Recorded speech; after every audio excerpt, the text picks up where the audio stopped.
All right, we are now live. So good evening, everyone. Welcome to the November 20th Litchfield School Board meeting. The board is just coming out of a non-public session. We have already called the meeting to order. And under RSA 91A3C, the board was just meeting in non-public. Just to summarize that non-public meeting, the board was discussing a budget item. Specifically on personnel, and the summary of that non-public was an actual reduction for the budget of $25,878 specifically to salary and benefits, which is a reduction to the overall salary and benefits line affecting personnel. With that, we are now going to move into our public session, and the next up on our agenda item is review and revision of our agenda. Are there any changes to tonight's agenda that we should be considering tonight? Nope. Just for public awareness, we do have 2 remote participants tonight. We've already gone through the motions to accept those remote participants as well. We have Mr. Plansky and Ms. Harrison that are remote. For the duration of tonight's meeting, we will do roll call voting given the remote participation. We're going to move into consent agenda. Any board members would like to move anything off consent tonight? No. All right, we will move into summary of non-public actions from November 6, 2024. Ms. Ames, motion to approve the October 16, 2024 meeting minutes. Mr. Shoemaker seconded that motion, and that motion passed 5-0.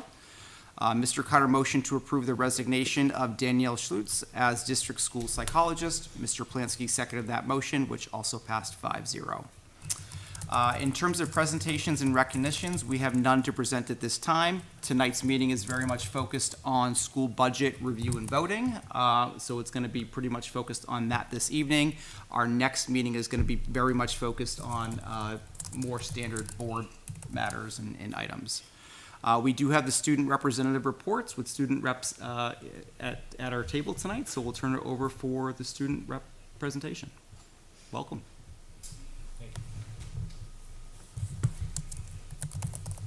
So football's 10-0 and are headed to the championship. Big game this weekend. Yeah, against Interlakes. It'll be good. That's Sauhegan, right? Yeah, it's at Sauhegan.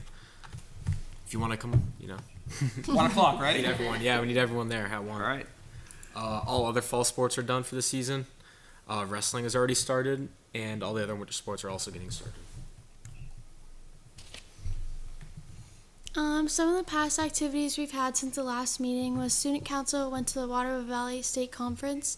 We were there for 1 night and 2 days. And we also had Red Ribbon Week. And then the next slide is just some pictures from when we were there. And how was the conference? What did you learn? It was honestly like one of the best ones that I've been to in the last 3 years. Yeah? Yeah, it was the first one I went to, and it was good. It was just like guest speakers, just team bonding, stuff like that. And then currently, we have the Make a Difference food drive going on.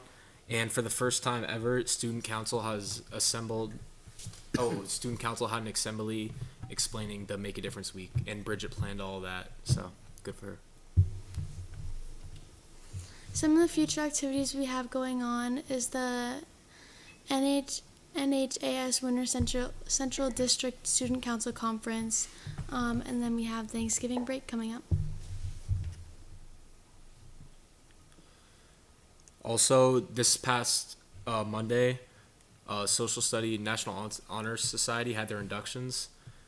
Tomorrow night, Spanish National Honor Society is having their inductions. And on the 23rd, the CHS All-State auditions are happening. And that is it. Any questions? No? Exciting times. Yeah. There's not much going on. December should be more lively. We should have more on there. Because that's, Christmas and all the non-Thanksgiving stuff. So it should be You guys fun. are competing for food drives across the schools, right? Yeah, it's school-wide. So. Who's going to win? Us, obviously. Oh, well. All right, go Campbell. All right, thank you for the update. All right, excellent. Now we have community comment on our agenda items. This is our first of 2 community comments this evening. Would anybody care to address the board? I see nobody running to the mic, so we're going to close community comment, and I'll turn it over to Vice Chair Ames for correspondence. Thank you very much. On November 6th, Mr. Cutter emailed to the board circulating his budget analysis spreadsheets and information. On November 6th, Dan Mitchell, our GMS principal, emailed the board circulating an invite to the GMS Veterans Day Assembly. On November 7th, Holly Falzone, HR, emailed the board circulating salaries and benefits budget worksheet. On November 7th, the superintendent emailed the school board and the budget committee circulating his budget presentation, the PowerPoint presentation. On November 8th, Jan Sullivan emailed the board circulating draft minutes of the joint school board and budget committee session that was held on November 7th. On November 10th, Jan Sullivan emailed the board circulating draft public and non-public minutes from our November 6th school board meeting. On November 12th, Mr. Cutter emailed the school board advising that the budget committee would not be meeting on November 14th. On November 14th, Ann Inamorati emailed the school board circulating the first manifest. On November 15th, Jan Sullivan emailed to the board circulating draft minutes of the joint school board and budget committee session that was held on November 13th. On November 15th, Renee Burgess emailed to the board circulating the draft agenda for the November 20th, 2024 meeting. On November 16th, Jan Sullivan emailed the board with a link that contained all of the different draft meeting minutes since our last board meeting. On November 18th, Mr. Cutter emailed the board circulating his documents with his intended motions for potential budget changes ahead of Wednesday's meeting. On November 19th, Ann Inamorati emailed the board circulating the credit card manifest. On November 19th, Ann Inamorati emailed the board circulating another small additional manifest. On November 20th, Mr. Cutter emailed the board inviting the board to the LMS Celebrates the Season event on December 10th. On November 20th, Ann Inamorati emailed the board circulating the payroll and 403B manifests for review ahead of time. And on November 20th, Ms. Harrison emailed the board and the superintendent with questions regarding the implementation of Title IX changes. And there was a response from the superintendent. And that brings us up to date. All right, thank you for the summary. Now we'll turn it over to general business, and the superintendent is going to kick us off with the school calendar update. Yeah, I know we're going to get into obviously a lot of budget, but I just have a couple of very, very, very, very quick questions as we begin work on the school calendar for 25-26. So this came up, we do superintendent meetings once a month, and Hudson is starting to do their calendar, so we're going to attempt to mirror theirs as much as possible because of the CTE issues. And one of the things that we would like to do is going to be a non-presidential election next year, pretty low stakes, state election stuff next year. We want to run schools on election days, and I just want to bounce that off the board real quick, that they'd be comfortable if any elections come our way, we would still do it in the back of the gym. We feel confident we can keep everyone safe and separate from that day. Hopefully it doesn't rain, so Jim can go outside, Pete can go outside. But if the board's comfortable with that, that's going to be part of our planning as we go into the school calendar next year. So just a simple yeah or no, that's okay to pursue that. That'd be formal, just. I think it's okay with me. Yeah, that's fine. Yes? Yeah. Yes. Peter? Yes. Tina? Yes. Yes. And then the last quick question is, this would look to have us on school on December 23rd. A lot of places I've been, what Hudson is leaning towards is to do an early release on that day. I don't know if we have any early releases in our current schedule this year. Don't quote me on that, but I don't recall any. Is that something, what's the early release history here in this district, early release days? Is that something that has happened in the past? It has happened in the past. They don't happen often. Yeah. The feeling was it was hard enough to get kids lunch and get the buses back. I think I'm paraphrasing. Tina would probably know better than I would. She's been on the board longer, but Yeah. It was done, and then it was kind of shied away from and said it's easier to take a full day than it is to do early release. Yeah, and I bring that up because, again, using Hudson as our main CTE center, a lot of the districts that send to Hudson, we're all kind of weighing doing an early release day on the 23rd. So if that's kind of where everyone else is headed, it's in our best interest to mirror that on that specific day. So I just wanted to kind of get a feel of the history here when it came to those type of situations. So. If everyone jumped off a bridge, would you do it too? If the other superintendents did, yeah, I probably would, so at this point, so, yeah. I'm fine with it. That doesn't matter to me. And then that's really it. We're gonna develop this. I also just shared it with you in general, so you can see it. We won't formally propose anything when it comes to the news calendar for a couple months, actually, closer to January is when this actually gets in front of you. But I gave it to both of the bargaining units, to the administrative team, to you guys now. So if you have questions or thoughts or suggestions or anything, please feel free to share with me. And that's it. Okay, appreciate the update. Next up is food service. Yep, we're gonna do a quick food service update for people who watched our budget presentation from last week. We just wanted to go into a little bit more detail on a couple of things with the budget proposal. I will go fast, though. Once I get it up here.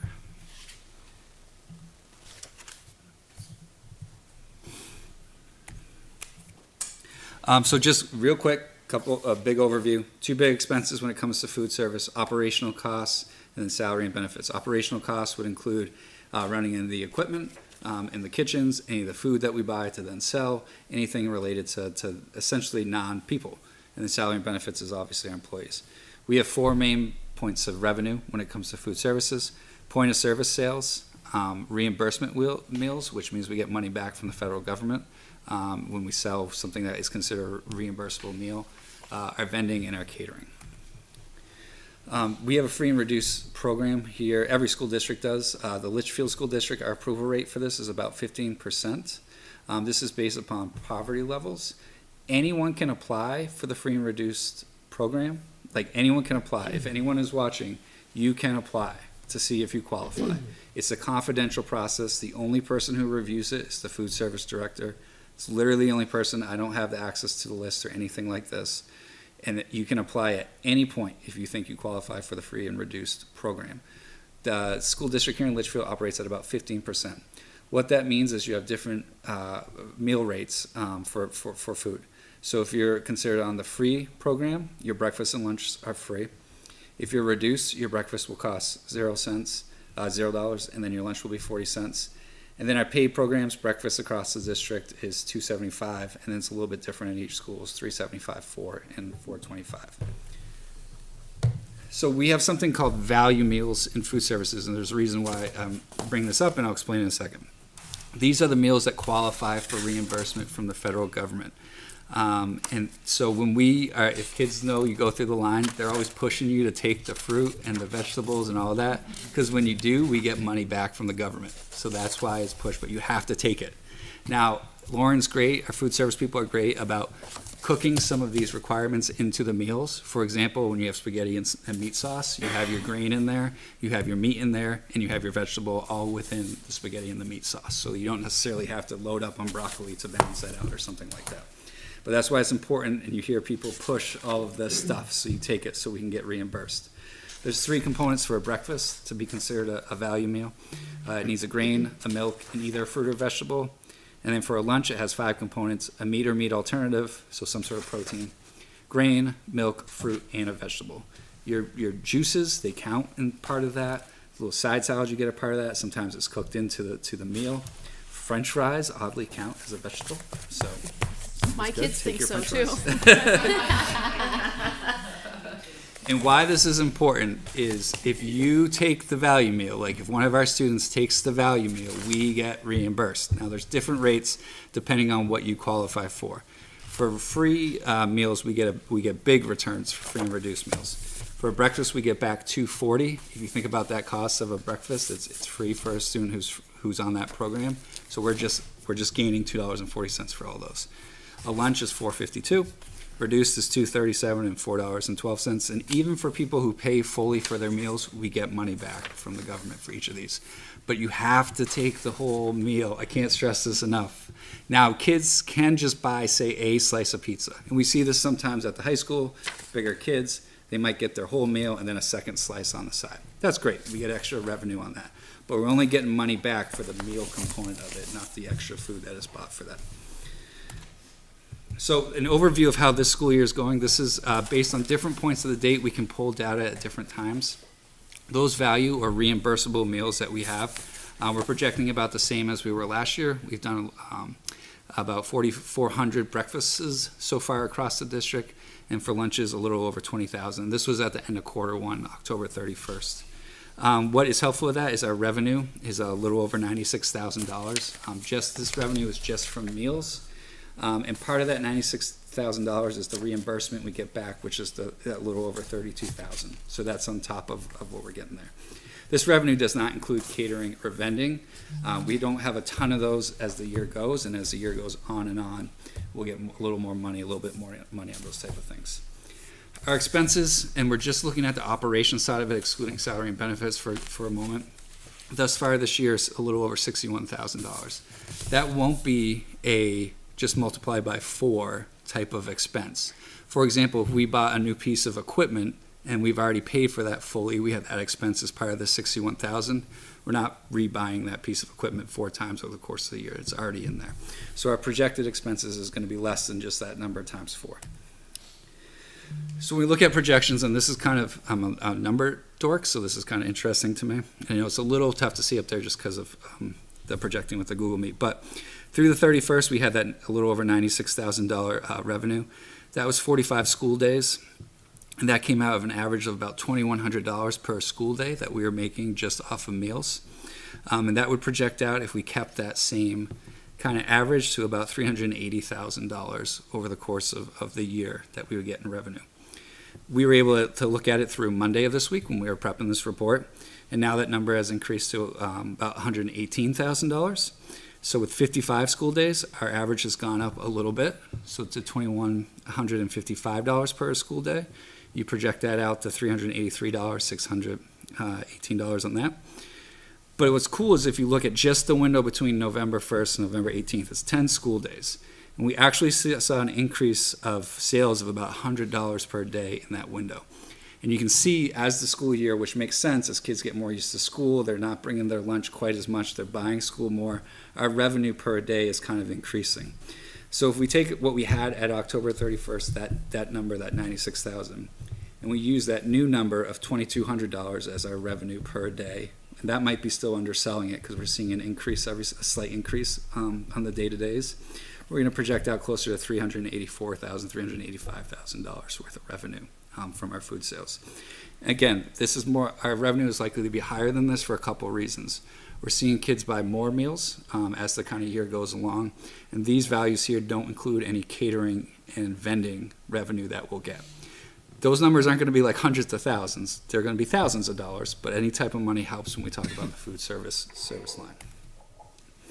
Expenses, we took those operations, we removed some expenses that we're not going to hit multiple times, and we're projecting that out to be about $221,000 over the course of the year. These expenses are likely to be lower because what we do at the beginning of the year is we encumber all of our food money right off the bat, because we're part of these like programs that buy in bulk when it comes to food. So we have to encumber that right away. If we don't actually end up using or essentially buying as the year goes on the amount of food, and that comes with Lauren being more creative on how we do our meals. Hey, I got a lot of chicken right now. We're going to do a lot of chicken related meals and stuff like that. That likely number will likely be less when the year actually finishes up. So while it's at 221, unlike revenue, which will probably go up a little bit higher than projected, these expenses will be a little bit lower. So when you compare that revenue and operations just to salary and benefits, we have a difference of about $173,000, which is great. So when we exclude salary and benefits, our lunch program is in very, very good shape. Now, when we bring in salary and benefits, it gets a little bit tougher, and that's okay. That's part of it. We're projecting very far under than what we are from our salary and benefits. Right now, we're looking at anywhere between $50,000 to $60,000 less than what we have budgeted for salary. There's a couple of reasons for that. We have a vacant position in food service right now. A couple other personnel reasons that is coming out that way. So overall, we're in not bad shape as we have been comparative to other years. I don't necessarily think we're in a position where we're going to turn in the black in food services, but I know the number that was floated out last week, that's not where we're going to be in any shape of that, and that's how we kind of break down kind of food services. So I just want to provide that quick update, and I can go on if people have other questions, but I know we have big budget stuff to Yeah, and we'll talk about food service as we flip through the pages, and maybe we get to it at that point. Any questions from the board? I appreciate the breakdown. Yeah, thank you for taking some time and kind of going through this, and thank you to Ms. Crowley again for all of her efforts and kind of working with you for Yeah. the past week on this. Yep. So moral of the story, parents tell your kids to take the fruits and vegetables. We joke about it, but it's so funny. And you've heard me talk about in the past, I've sometimes served lunch. I did that as a principal a lot. And like kids are like, yeah, it's not important. It is really important. You guys are the student reps. If you can Chase 'em spread the down word with a on this. banana. Even you just grab the taking milk, it. too. I never see anyone grab the milk. I always see them grab like fruits and stuff, but Yeah. And there's different They need things that everything. classify for different things. But if someone stops you and like, please grab this, just grab it. So Just grab I it. have a kiddo, right, and I saw this on Links Connect, right? I have a kiddo that was just buying the milk and was paying more for just the milk than she would have if like she just bought the value meal. And I'm like, just buy the value meal. Yeah. yeah, Save I've you heard some that money. too. Like, if you buy- So if you see my child, tell her that. And I know it's tough for families. If you, again, with the free and reduced, we actually saw a huge increase this year. We're about 6% higher on our free and reduced rate this year for the school district. And that does get us more money from the government. And I know from a pride standpoint, it's really hard to think that maybe you should be part of that program. But it is truly an anonymous program. Like that, Lauren is the only person who sees it. And there's a very specific formula that like is just based on what's reported out. No one else sees it, and then it's just reported into the system. It's a coded thing that's just automatic. It doesn't even pop up for the server. It's just something in the background that it goes in as a regular meal, and then it's straightened out on the other side and stuff like that. So if anyone thinks they're in that kind of that standpoint, don't feel bad. Reach out to Lauren Crowley, or just reach out to the school. We can point you to where the application is. They're all on our websites anyways, on the district website, on the school websites. And fill it out. And if you don't qualify, you don't qualify. Maybe it's a reduced meal or something like that, but it helps you, it helps us, and it helps everybody out. All right. Appreciate that update. Moving forward in our agenda this evening, anything else? Just the binder. After we do that, Julie and Dr. Taylor have very, very quick updates. We could do that now and get that out of the way, or if you want to come back to it from the sequence of stuff. Yeah, let's get through the budget review and voting, just following the agenda tonight. So next up is the budget review and moving into voting this evening. Following past precedent, right? So we have our binders. My intention here is to go through page by page, see if any board member has any comments, questions, or any motions, page by page, and then we'll do the kind of the tops down, section by section, holistically, if there's any motions from that avenue as well. Is the board comfortable with that approach tonight? Yes. Yeah. While you start, I'm gonna go see if my binder's in my car, because I didn't get to go home before the meeting. Okay, I'll give you a minute to do that. While he's doing that, so It's available online. in there, is it over there? Yeah, in the blue folder. I think there's a we have blue them. folder in that stack right there. I think. I think that's where she. I didn't Is there see a blue blue folder.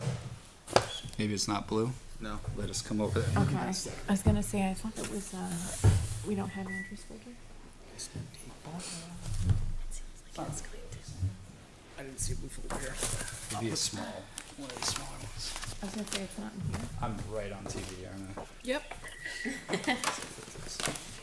Right, it's not in here. Oh, maybe it's That's fine.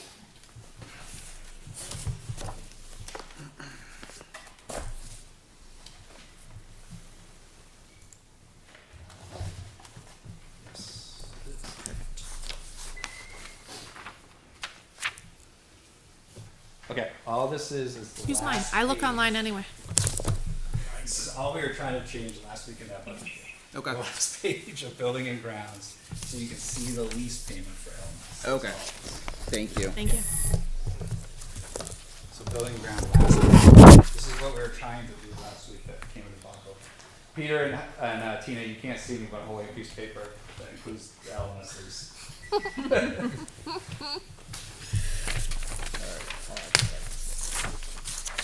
Okay, so to get us going this evening, we're gonna start off with CHS.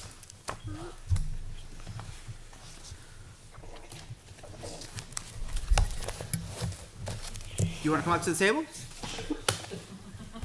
We took your name tags out. The hot seat? Does Val want to come with you? She's doing it. Are you coming too?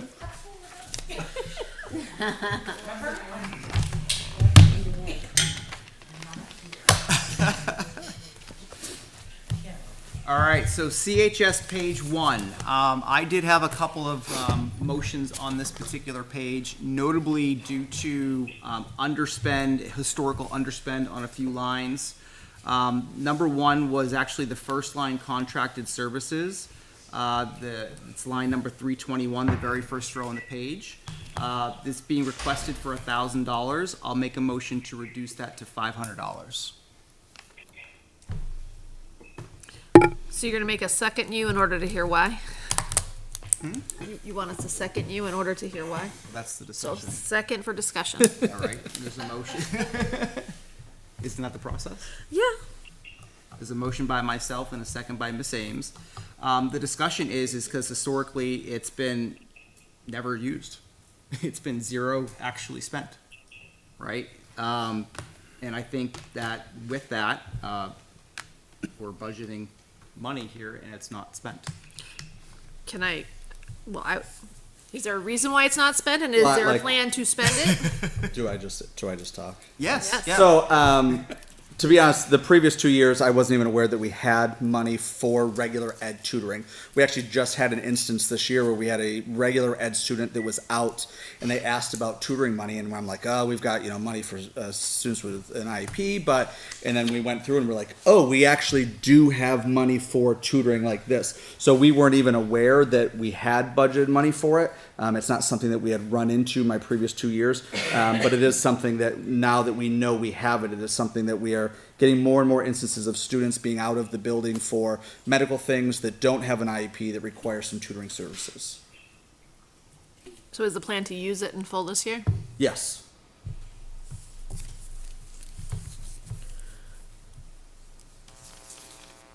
Okay. Motion second, additional discussion?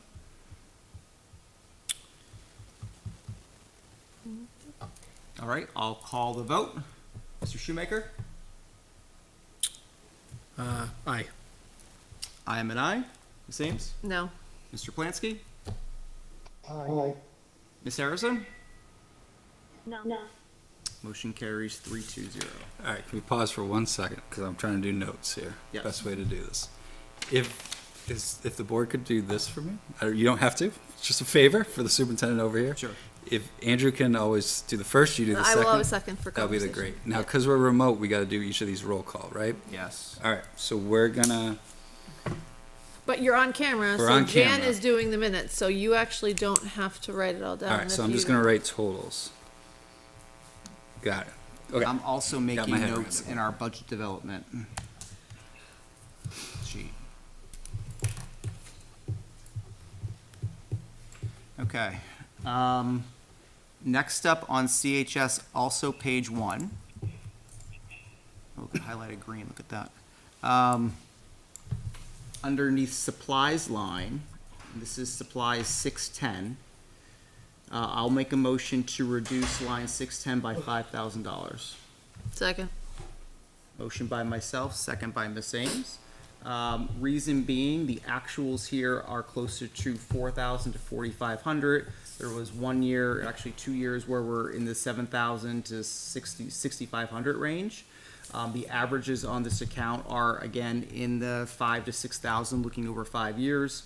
My motion here, by taking it down 5,000, brings it closer to the $10,000 range, which is more than sufficient funding, looking at averages.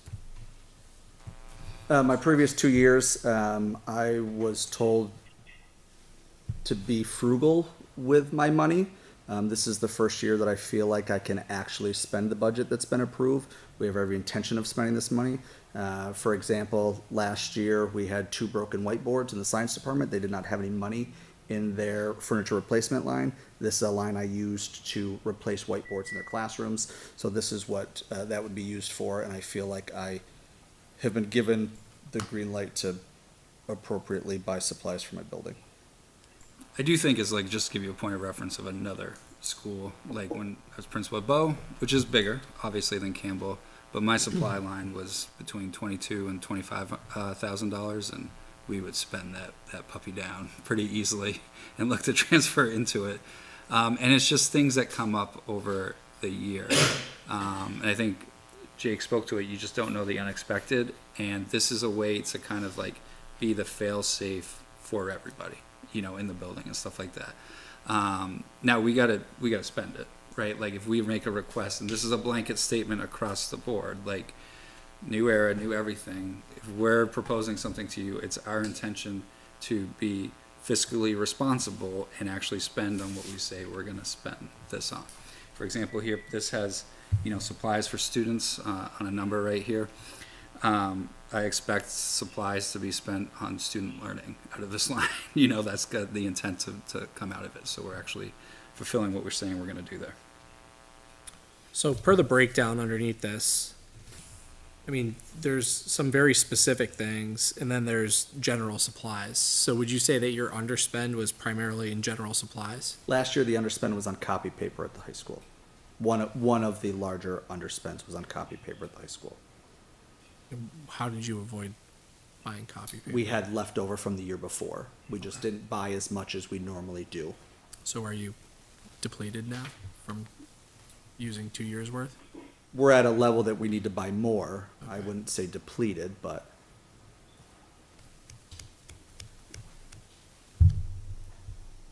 All right, additional discussion? The only thing, I guess I understand the underlying, I think, as the superintendent said, it has been a theme for the last few years where our principals and buildings have been told to keep their spending down bare minimum because there were some really big other asks coming down the pike. And I hesitate, and I'm not saying it's a punishment, but in one way it feels almost punitive to them for having followed those instructions and not spending down all of their money in their budget to then cut it. But then at the same time, is it a need? And we obviously in town, we have to consider what's a need, what's a want. And so it's from the motion, it's a $5,000 cut, which would leave it with $9,983. I'm not comfortable with that large of a cut. I would probably split the difference with you if it came down to it to $2,500, but I would not vote yes for a $5,000 cut because I do want to give the principal an opportunity. There is plenty of opportunity in that building for that money to be spent, and there are lots of departments that are asking for things, and I think it could be spent this year. I think there's other things too, like later on, I don't want to jump ahead, but I'm going to jump ahead. We talk about, Jake's brought up painting the hallways, right? Like that's something that can come out of this line, right? Like, and that's like, if you are in an optimal situation where, you know, you're getting in, you know, we got all the beginning of the year school stuff out of the way right now that we've bought, right? And then now the stuff that's going to come up is just stuff that's going to come up with the years. Moldy social studies books that you got to take care of, you know, something like that. Or something like, hey, our hallways need a perk up here and let's paint.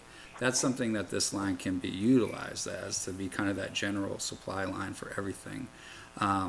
So I think there's avenues. I don't want to speak for Jake. I think you could reduce it a little bit, you know, but I also think Jake's going to spend his money wisely this year and do good things with it. So, and be good and responsible about that to support the kids and stuff. So. I mean, I am prepared to withdraw my motion, but I'm interested in other board members' thoughts. Yeah, definitely. I would go along with what Heidi said. I mean, I think it's, you know, we have a completely new administration, and if what we're being told, which I have no reason to doubt, is that this was kind of a top-down thing, like I'd like to give them the opportunity to show us under new leadership how that's going to look. again, I want to be clear. We were never told like spending freeze. No. I think there was a lot of caution not Yes. to use that word. Yes. A lot throughout last year and Is the that a years bad before. word? 'Cause I It think, like, implies trouble. It implies. see, I just think at danger. some point you got to wrap up your books, so you're gonna stop spending. No, money. I mean, I think every year there's always a freeze towards the end of it. Yeah, like, like okay, an you're April you're 1st done. freeze or something. No, but like budget freeze in November, November. Yeah, okay, yeah, would we shouldn't be- have that. would signal danger. I think. Or July Well, we made it to 2022. Let me give an opportunity to Peter. Well, just one, the painting, what do you paint, painting the hallway, can you use for building maintenance or some other account, other than supplies? or potential end-of-year encumbrance, like, there's a number of Yeah. opportunities there. Yeah. And we know the story of the two different color hallways at Campbell, like everyone's aware of that. I put it as a question there. I saw that. Yeah. I didn't know if I like had to regale everyone for why they're two colors or. You had mentioned it to me, I was if we thinking know. about it. Yeah. Are they two different colors? Yeah. So they brought some Never noticed. brought some people in to paint one summer, and the insurance didn't cover them to be on a ladder, so it's only painted 6 feet up, and then it's the. Oh my gosh, I'm gonna notice. So it's the same color, but it's different tones. Do you guys notice that? I've never I seen have that. It's- We were just honestly, I talking didn't about know it. that. Since my first tour at Campbell High School, it drives me bonkers. So we're spending money to save Jake's sanity at this point. Tina, what are your thoughts? I can't support a $5,000 reduction, but I could support something, in the 2,500, I suggested. You want to amend the motion? Yeah, I'll make a motion to amend the motion to make the reduction $2,500 instead of $5,000. An amended motion by Ms. Ames, I will second for simplicity. Mr. Shoemaker? Aye. I'm an aye. Aye. Ms. Ames is an aye. Mr. Plansky? Aye. Ms. Harrison? Now we'll vote on the motion itself. I'm sorry, I'm hearing Doug. Can you repeat the question? The motion on the table is to reduce the line by $2,500. Now we're actually calling the question. Mr. Shoemaker? The question for the 5, right? The question for $2,500. We've amended his motion now. Isn't that what we just voted on? Or did I? No. We voted to amend to it amend. to Voted to amend it. Oh, Now sorry. we're voting the Yeah, actual. okay, aye. Aye, I'm an aye. Ms. Ames? I'm also an aye. Mr. Plansky? Aye. Ms. Harrison? That carries 5-0. Okay. Next up, also on page 1, is CHS Art, line 610, the last row on page 1. I'll make a motion to reduce that line by $500. I will second it for discussion. Motion by myself, second by Ms. Ames. Again, the thought behind this one is simply underspend. But I've got- over to Ms. I Ames. got two new art teachers. I got 2 brand new art teachers that just did a full curriculum overhaul of offerings for their classes. We're going to use some spaces a little bit differently in the building as well. I think that they're moving forward with creating a real art program at CHS, and I think that money will be helpful to move that forward.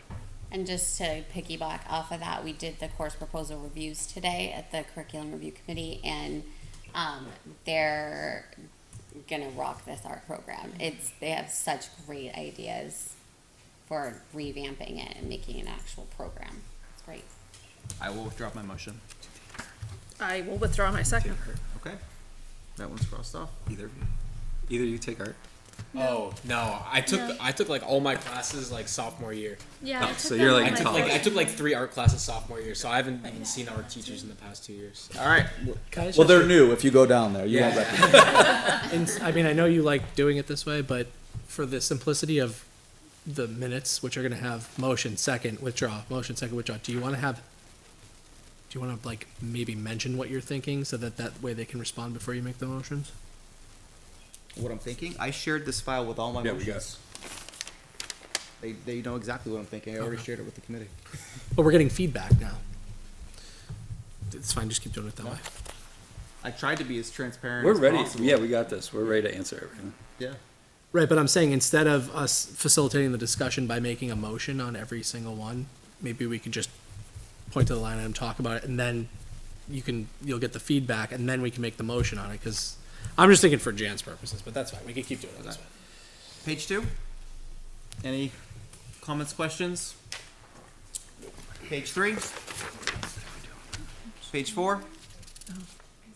And Peter, Tina, please stop me, okay, if I'm going too fast. Page 5. Can we? Sorry. Did you vote on the art one? He withdrew it. Got it. Page 6. Page 7. Page 8. You had one. Yep, I had one here for CHS Science. Would you prefer we have a discussion on this? Is that easier? Is that easier for you? It's all good with us. 'Cause There's we just a have it lot of right here. motions and withdrawals of motions and It's amendments. the will to of the board. motions. Is that easier for you, Ms. I think Jan, wherever you are out there in the world. I think we established that the motions will always be Andrew, then Heidi. Right. Okay. Right, that's and fine. then If you we guys can wanna do share that. this document with her, so she knows what all they are. This is now a public document, and I suspect the budget committee would like this probably going into tomorrow as well. Yeah, Okay, that's fine. and then she can probably summarize in the notes, all motions were, That's fine. Mr. Cutter and Ms. Ames. All right, I'm gonna make a motion on line 610 CHS Science to reduce it by $1,000. Second. Motion by myself, second by Ms. Ames.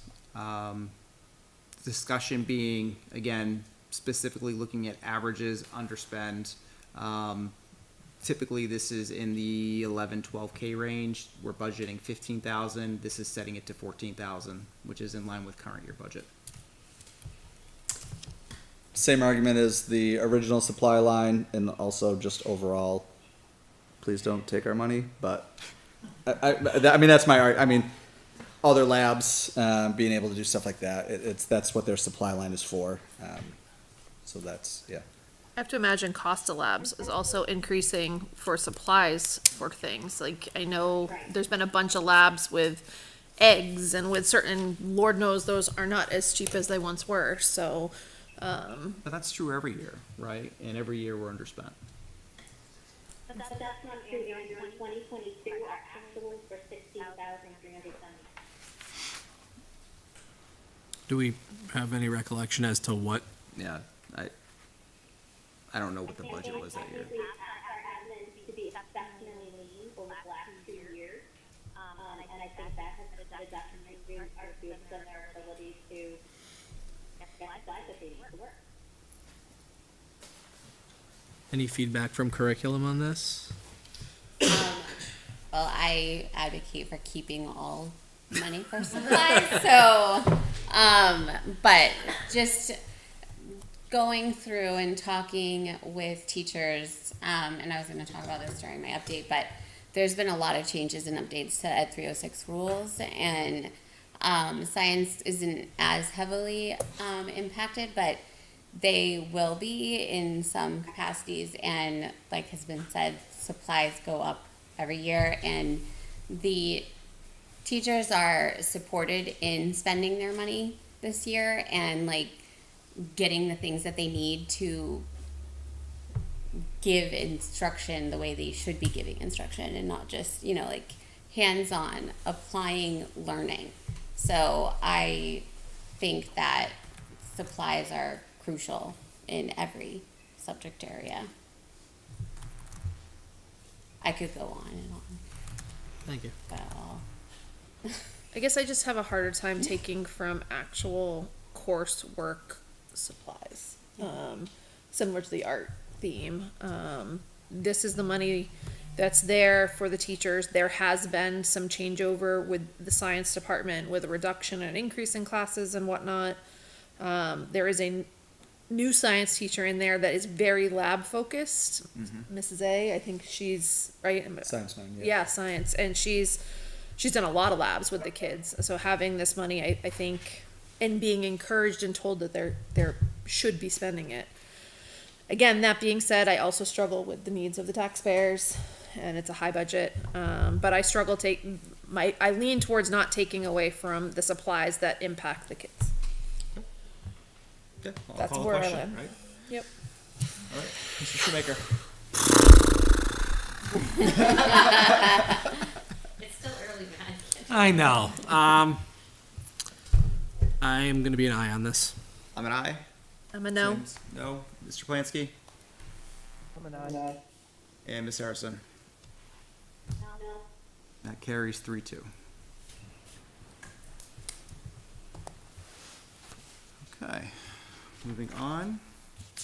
Page 9. Page 10. Can I make a suggestion? Yeah. Can we just say any motions on CHS and then, rather than by page, unless anyone wants to go by page? delighted by that. No, Does anybody else have like any it this motions way. aside from what I'm presenting? I think you Let covered me do I that. have cover it pretty conversation, well, Andrew. I have conversation pieces I think we need to talk about, but they're not particular motions, they're more concepts. Okay. How about any other board member? Does any other board member have any other motions besides what I've shared? No. Okay, then we're gonna keep this really focused then. We're doing great. CHS page 12. That $50 is integral to my building running. And it's 500. I thought it was only at 500 and you wanted to reduce it to 450. No, see, so CHS 512, right, or page 12, is on the Yeah, travel you got line. 950. That's right. I read the wrong line. Yeah. So the line is 580 travel. Yep. Right? My motion is to reduce this by $500. And I'll tell you the reason that it went up, the reason that we raised it last year is because the Key Club conference that they go to, they raised the price on it. And so kids were paying more to go to it. So we added more money to that so it would take money away from the kids having to pay. So that's why it's at $950 currently. Are you expecting to pay $950 this year? We'll spend all of that money, yeah. Yeah, because, I mean. Youth and Government, they added a trip already in November as like a pre-conference for when they go in the spring. Key Club's thing, like we'll spend all of our money this year. I think that's a good one to come back to a year from now, because this is an easy one to say we did or didn't, right? Like it's, do we go to those two conferences listed there? Okay. Well, I didn't make a motion, so we'll just move on. Look at how easy that was. No motion. Okay. Next up, page 16. This is on software, line 650. So we actually, we might overspend this year with this. We have a program called Gipper that has been paid traditionally out of our fundraising account that we added to our we paid out of software this year. It's not listed on here as a program paid out of it, but we used that money this year. So with the adding of Arbiter plus Gipper that we use for all of our social media posts, I think that we're adequately budgeted for software and athletics. Would that be under a technology cost, though? Or would that be truly under this line? It's a program. It's a software. It's a program that we use to do our social media posts. So it traditionally had been, the former AD had used fundraising funds to pay for it. We thought with the new AD, this is actually something that should be paid for out of our software, not out of fundraising funds. Was there an increase for, I'm sorry, this is just for the software cost for Arbiter. This is not the actual fees being paid to the referees, correct? Okay. Yeah, Jake, just for my sake. Yeah. Is there an issue with Huddle right now where they won't sign like some agreement or Yeah, something? so again, I mean, we could talk, and I don't, who knows when that's gonna be finalized. Yeah. But that's So just so the board knows, one of the biggest budgeted thing in here is something called Huddle, which essentially does all the game film and everything for all the sports teams. There is some hangups that they're not signing privacy agreements for anyone, not just us, but like anyone who uses the program. There's some workarounds that I think tech is working on, but that's kind of just an ongoing, we'll see what direction this takes us. It's a valuable tool, certainly to our athletic programs, but we also need secure stuff, secure technology. So we're trying to figure out a workaround, but that we could look at a different avenue potentially if that doesn't work out the workarounds for them. I have no idea what the financial cost would that be though. So I guess my issue with this one, though, is, even with Arbiter as a new service this year, we have consistently underspent this account year after year. Any thoughts why that is? I'm going to once again say that the former athletic director was told to, if you don't spend everything, end of year funds, you'll get a gator. 2 years in a row, we didn't get a gator. Did we get the Gator yet? Maintenance got a gator. Athletics did not get a gator. How much is that software? Do we know? Gipper, Yeah. I think $695 is what we paid. And that's not reflected in the. That's not in here as a line. We paid it for this year already. So we would add that to the. That's why when 7,300. he recommended to reduce it, I was like, no, because that'll They actually, have to add another row in here yeah. What was your? What are you wanting to reduce it by? by 1,000. But so we were 24. We were 7,300. If you add in another 700, that makes us 8, right? But it would also go up, right? Because your FY26, if you add in another $800, that goes up to 9,700. Yeah, I think there's an effort to folding in the Gipper under this current proposal. No, I get that, but I mean, wouldn't that be based off of 25, just around $8,000? Right. It would be 26. Yes. It's not in 20. That was requested, though. I know, but I'm trying to see what our actual spend would be if we just said, okay, on Correct. top of that, Yeah.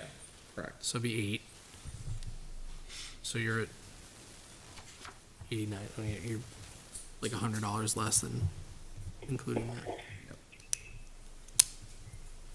Well, I'll make the motion. We'll see where we land. So I'll make a motion to reduce this line by $1,000. A second. Second by Ms. Ames. Additional discussion? Just, I mean, if we used fundraising for this in the past, why wouldn't we continue to do that? It's something that we didn't think that should be paid for out of a fundraising account. It's something that the school uses for our social media posts, and so we thought that same as a teacher uses a program in the classroom, that it should be paid for out of a software budget, not students raising funds for it. Sorry, tell me one more time how much it was. I believe it was $695. It's a $700 program. Yeah.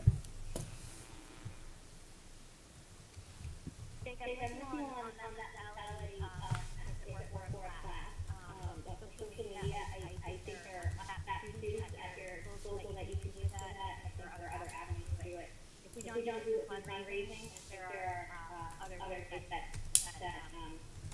the taxpayers still what the bill for on this one. I hear you. My counter argument would be we often get asked by parents in the community to have better social media presence, so they're updated on scores, on schedules, on outcomes of games. And Gipper is the program that we use as the school to do that, and to do that in a consistent, professional-looking manner. And so that's why we figured that the software budget would be a better line for that to come out of. So again, like I said, we were $72.99 last year. This current year, right? This year is what we budgeted. Yeah. Even if you add in the $695, that'd bring you to $7,994, and you're basically bringing us $50 below that. So I think we're still covering Gipper largely. Did you add the $1,650 for arbiter pay for next year? No. That's a new line altogether. Okay. Yeah. All right, I'll call the question. Spirit of moving this on. Mr. Shoemaker? Aye. I'm an aye. Ms. Ames? I'm an aye. Mr. Plansky? I mean, I, And Ms. Harrison? Aye. And carries 5-0. Okay. Moving on to CHS, page 23. We're gonna go down to miscellaneous, 890.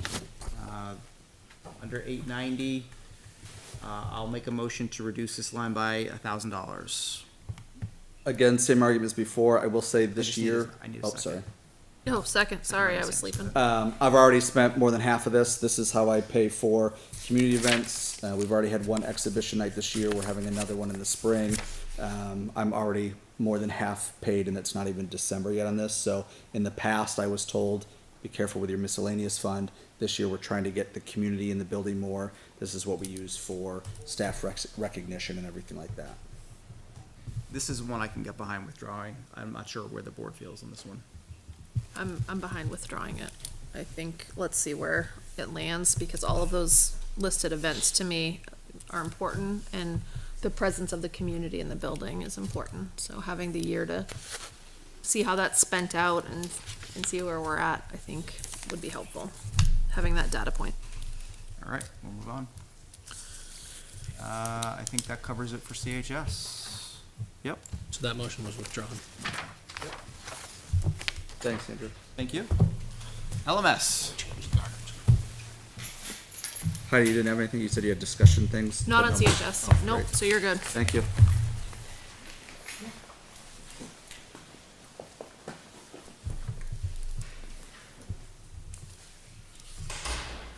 Just before we switch over, I'm gonna ask, Julie, can you make a note? I know at some point Doug used to keep a spreadsheet of different ideas for unassigned fund balance. Okay. Can you put athletic gator on that list as something that we can? I didn't know there was a need for two. I didn't either, but I Slash golf cart. I want to slash golf cart, but I just want to, again, if we have this running list from the year, we can go through it and say, why did we say that one again? Okay, yes, this, that. So if you don't mind keeping that list, that would be great. Painting. See, just painting. Yes. Superintendent golf cart.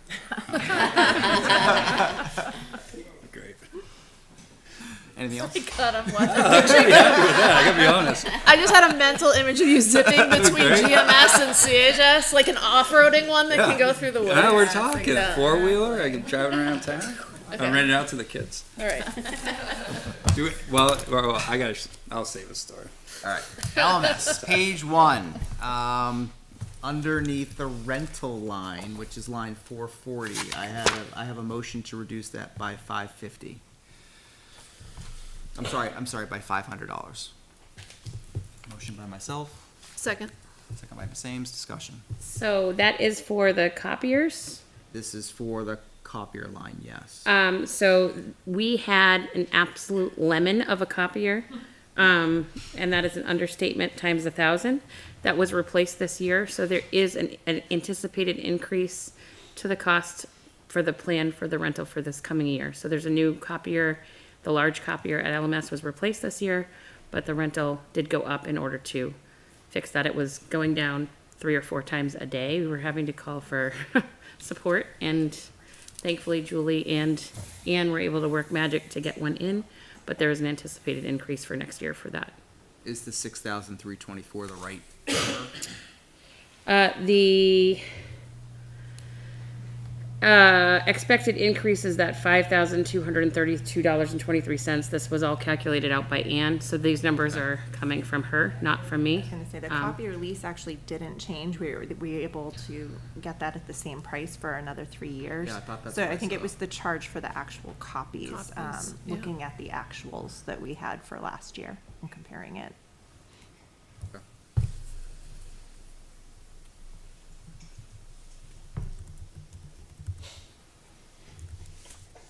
I'll withdraw my motion.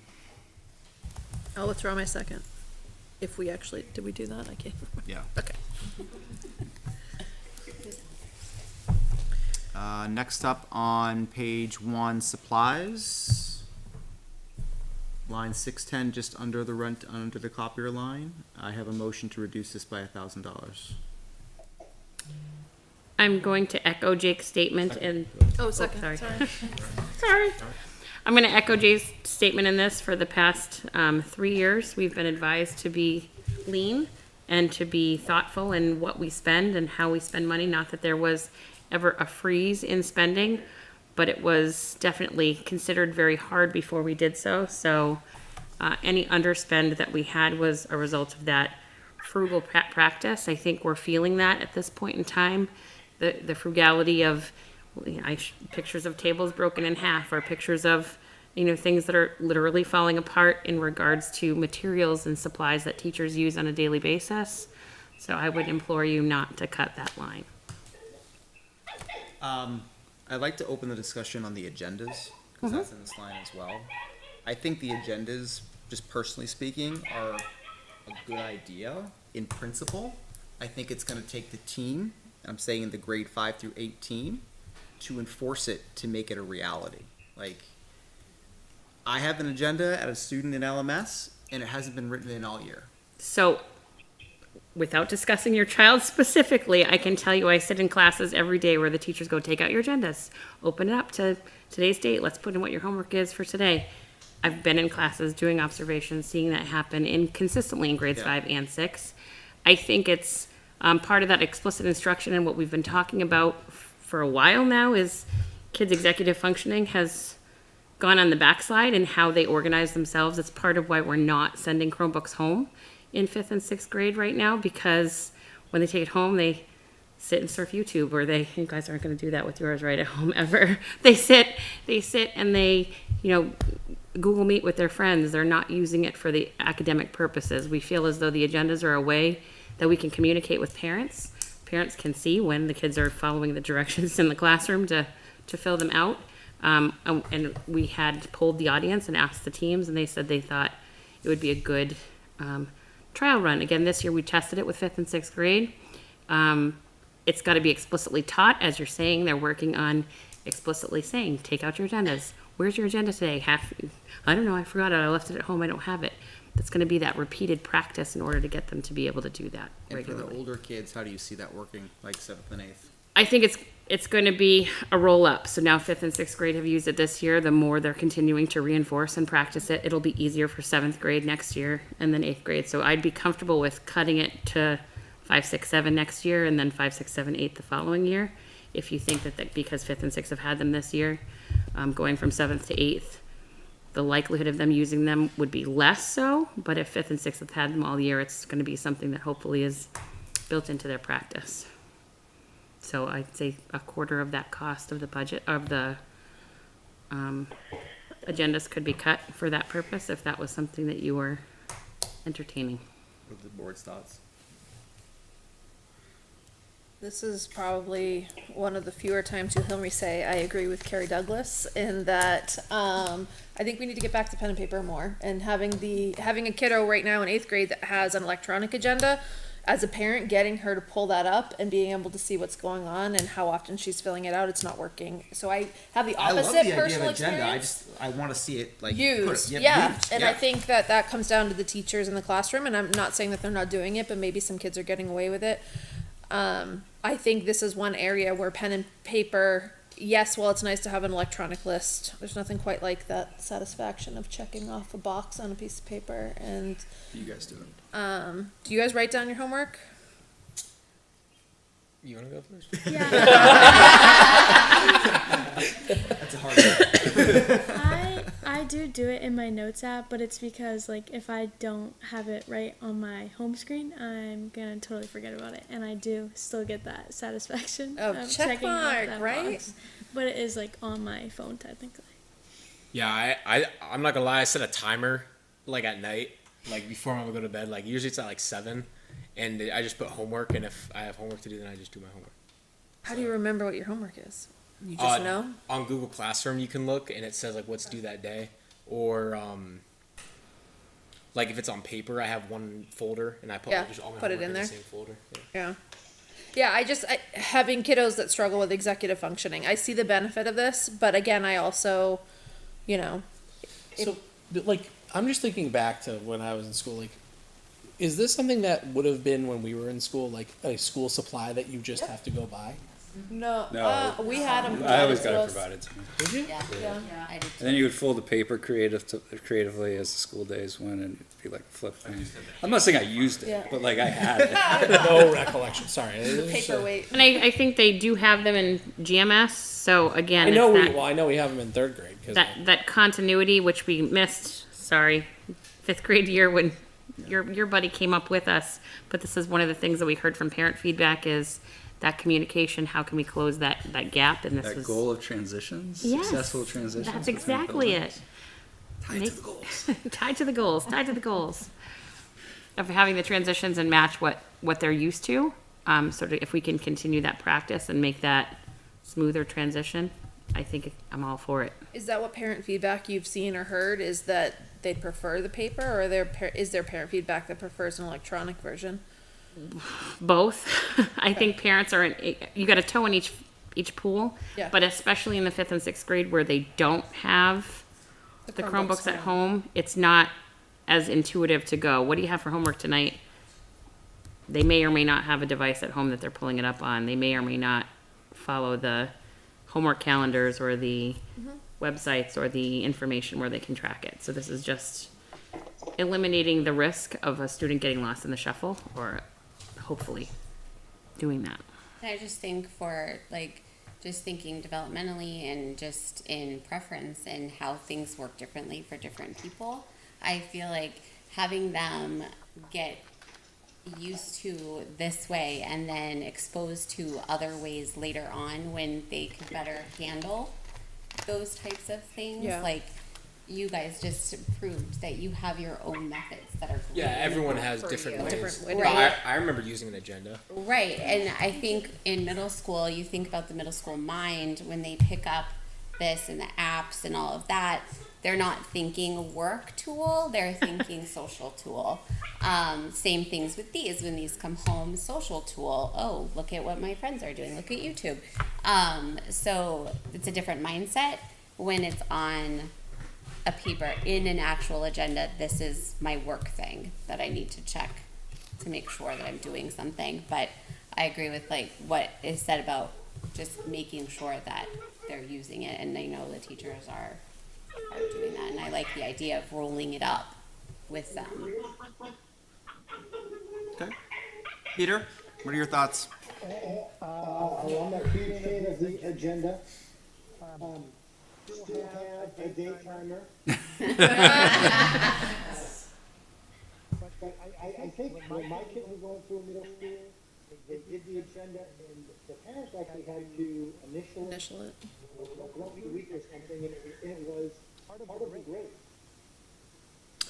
So I think that kind of assistance would help if they made it important for the students' grade.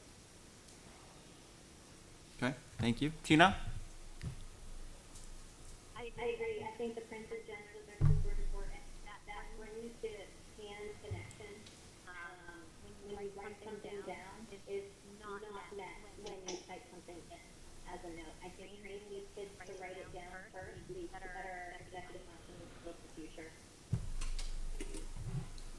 All right. That inspires the board rep type All right. I think we've hashed this one out. I'll call the question and we'll move on. Mr. Shoemaker? No. I'm an aye. Ms. Ames? No. Mr. Plansky?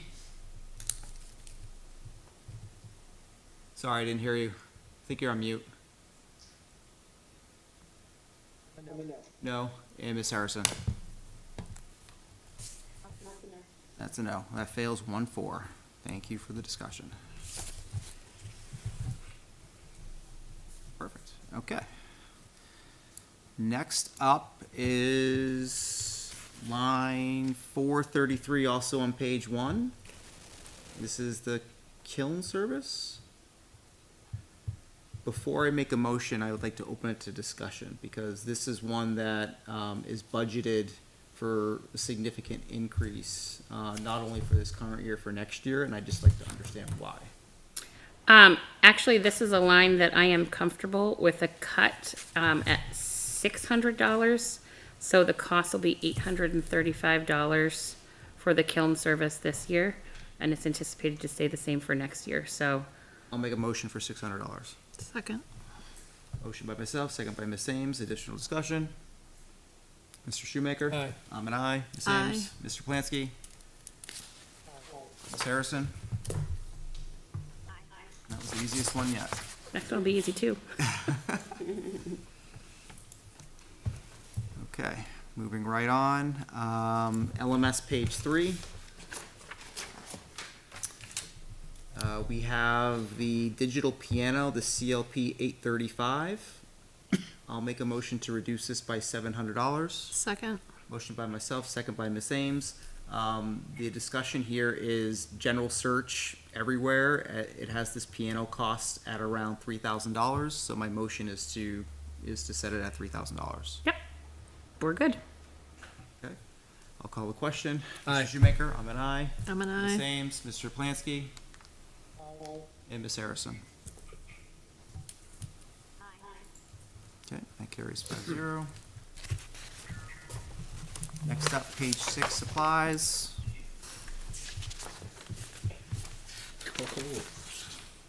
I'm sorry? It's go. Let's go, yes.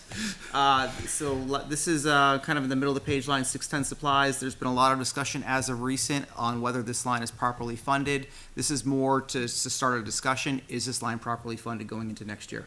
No. What does it need to be at? So our current, I actually brought this today, anticipating this might be part of the conversation. So our current replacement cycle had been for one uniform a year. In 2021, we had to replace all of our uniforms as we switched from Raiders to Lynx, which was shared publicly with everybody. And it was not enough to cover the cost of replacing 3 uniforms. This year's cycle was to replace just 2 cheerleading uniforms, which were replaced in 2015 last. So they've had them in possession for 9 years. They are janky and they look terrible. So getting new cheer uniforms is critical, but it's $3,500 to replace just the cheer uniforms. They are the most expensive of the uniforms. We have a plan and cycle right now to replace, with your approval, approximately $6,000 total to replace 3 in the next 3 years. So it would be a 3-year cycle for 3 teams. So we're going with the oldest uniforms to be replaced next year would be August of 2025 would be girls soccer and boys and cross country, as well as girls softball will be replaced next year. And then the following year we would cycle through to August 26th of girls volleyball, boys soccer, and that would be it for 2026. And then 2027 would be girls lacrosse, boys baseball, and boys lacrosse. So I have a chart here with a replacement cycle with anticipated costs. But as the conversation brewed and we were digging deeper into when the last time these uniforms had been replaced, I want to be clear. Everybody had new uniforms. Everybody had they were unisex uniforms that were purchased at the same time, but there was a full set for girls and a full set for boys. The approximate cost for the boys is $40 for the shirts, $40 for the shorts. The girls are about, they call it the pink tax, $60 for the shirt and $40 for the shorts. So it's a little more expensive when you get into the female style uniforms. So an increase in this line would be much appreciated. Do we know what the right number is to increase it by? So again, the anticipated cost that we have right now for the 3 uniforms to be replaced next year is approximately $2,000 per team. So with 3 teams to be replaced, it would be a total of $6,000 for that one. Where you've typically done $1,500. So it's a $4,500 increase on what is here. Mm-hmm. So that would bring the line item up to 13,673. So I'll make a motion to increase this line by $4,500. Second. Motion by myself, second by Ms. Ames. Additional discussion? Can I ask Jake a quick question? Jake, do you know offhand if the high school's on a uniform rotation? They are. I Okay. can't tell you what it is. Off Yeah, the that's top of fine. my head, Yeah. Okay, just making sure. And our conversations actually with having Tony as an athletic director, he very generously offered to support so that we could get the girls' basketball uniforms, even though it was not their cycled year this year, as well as boys, in a combination with some shuffling around of funds in our accounts in order to get kids what they need this year. Thank you. Mr. Shoemaker? Aye. I'm an aye. Ms. Ames? Aye. Mr. Plansky? Aye. Ms. Harrison? Aye. That carries 5-0. Mr. Chair, I have to take us back Yes. a second on elementary page 3. Sorry, I'm having a bit of a hard time hearing you. LMS page 3? The piano, Tina? On page 3, no, I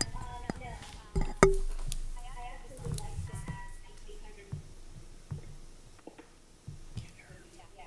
$820 to use the education line. Our students have been purchasing their own books, for many years, and I think, I don't think that's right. So, the books actually about $12 each, for about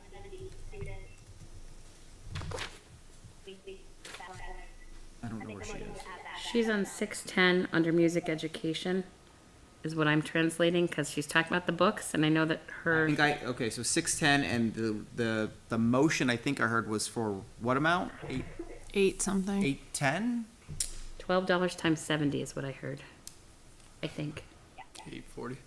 840? I don't know what that is. I think 840. math again. Yes, thank you. It's too late for me to math right now. Thank you. All right, so there's a motion to add $840 to line 610 on page 3 by Ms. Harrison. Is there a second? I'll second. Second. And just to clarify, Tina, is that books, as in music books for instruments? The students are required by, the books that they are, the beginning and the end, they're required by, books as they're taking their lesson. There are, I think they buy 2 books over the course of their 4 years at LMS. Each book is $12.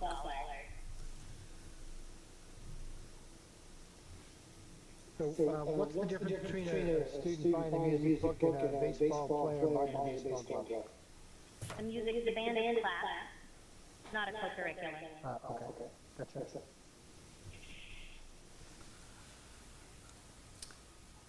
Why hasn't this been brought up before through the music department's needs? I think it has been an accepted past practice without being identified as a great need in regards to they had other things that they put forward. I have pages of backup. Carolyn and Laura put together a comprehensive budget with things that they feel like would help move them forward. But I don't disagree with what Tina is saying in regards to if we were asking parents to go buy their social studies book, if this is a class that we're offering to go on the same token of the art and it would be nice to be able to provide them with the books without them having to purchase it. Okay. Do we do this at the high school as well? There's already a budget line for music at Music is provided at the high school. We did it at Ojai, I'll tell you. Right, but do we provide the books, Tina? Do you know? I don't know that they need books at that point. They don't use the books, they use sheet music. Yeah, so it's not like a book, it's, but you do buy all the music that they're gonna The play in school buys the concert. music. The Yes. students don't individually purchase the music. The books, so if you rent a flute or you buy a flute, you need to, I think it's a blue book and a red book. One's more difficult than the other. You buy the first one for your lessons to learn how to play, scales, the whole 9 yards. And then eventually you move to the red book once you hit those skills. It's a whole new world for me. Yes, well. Again, tell me if I'm getting it wrong, Tina, but this is my recollection. But the parents buy the book at the same time they buy the instrument, typically. Is that right? Or rent the instrument. Or rent the instrument, if that, so it may be. Yeah, they're purchased through the school.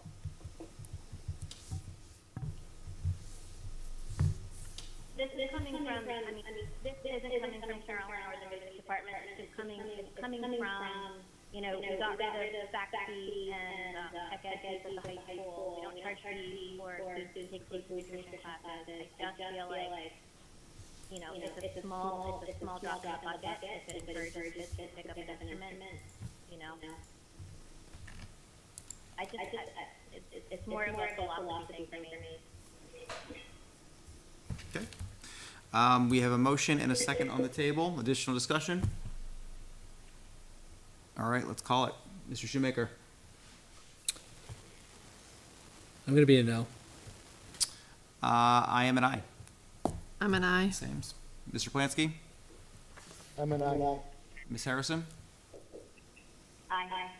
That passes 4-1.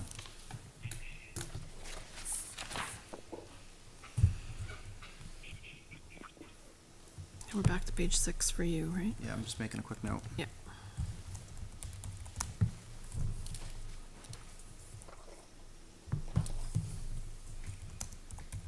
Okay. Can I ask a question about this, that 610 on page 6? It's $4,500 for scorebook? That's for everything supply related, the 4,500. That's all the things listed All of it, above. the socks, the shoe, Oh, okay. the balls, the hats, everything. Scorebooks is part of it. Yep. All the lines above it Be very expensive. It's the way the system lets us write it, it's dumb. Exactly. It's so weird.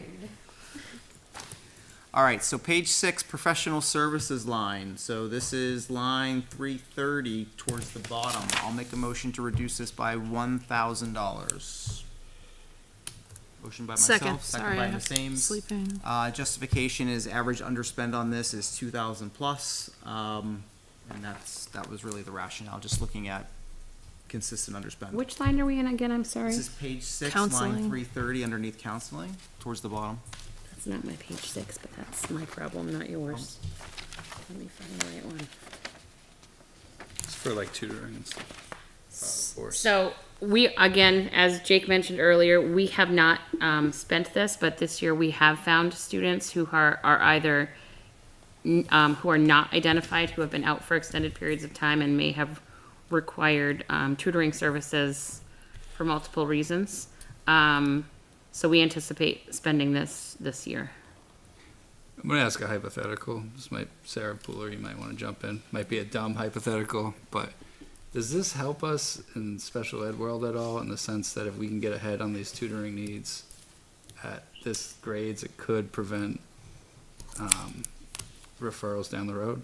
Or is that too big of a leap?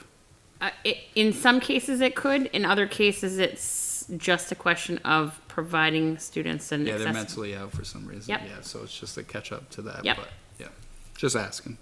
for an extended period of time. We're not talking about someone who had a, I think it's, in fairness, I think it's a great service, and I'm not discounting that. Yep. I'm just trying to budget it properly. Yeah. I mean, what's the need? I would be comfortable with cutting it in half of what you're asking to cut. So if we did 500, I think that would be fair, and we could look at the end of this year where we are next year and go from there. If it needs to be cut again. Great. I'll amend the motion to $500. I'll amend my second. Motion to amend by myself, second by Ms. Ames. We'll call the question. Mr. Shoemaker? Aye. I'm an aye. Ms. Ames? Aye. Mr. Plansky? I'm an aye. And Ms. Harrison? Aye. Thank you for that. Moving on to page, let's see, we'll move on to page 9. So the page 7 is not an emotion any longer? It wasn't a motion, it was a Okay. question. Yep. Yep. Page 9, transportation, so this is, hopefully it's your page 9 as well. Nope, but that's okay. Which area is it under, co-curricular or sport? This is co-curricular transportation. I'll make a motion to reduce this by $1,000. Second. Motion by myself, second by Ms. Ames. Again, not discounting the need, just looking at averages and underspend. And this is another area where it's consistently underspent, Yep. typically by $1,000. I think we've transitioned from when I originally came. Robotics has turned to a parent transport versus a bus transport additionally. So I think that we are comfortable with that cut. Not comfortable, but we'll make it happen. Call the question. Mr. Shoemaker? Aye. I'm an aye. Ms. Ames? Aye. Mr. Plansky? Aye. And Ms. Harrison? All right, that carries 5-0 as well.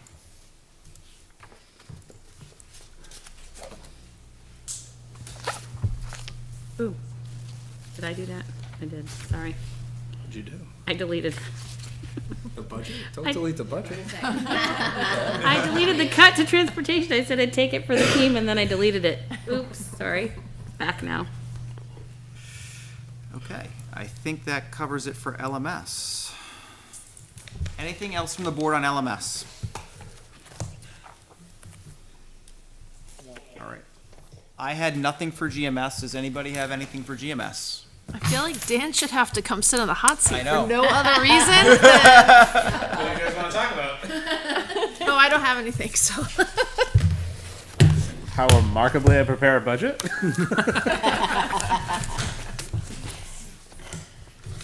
I had nothing for curriculum. Okay. For technology, Well, nice seeing y'all.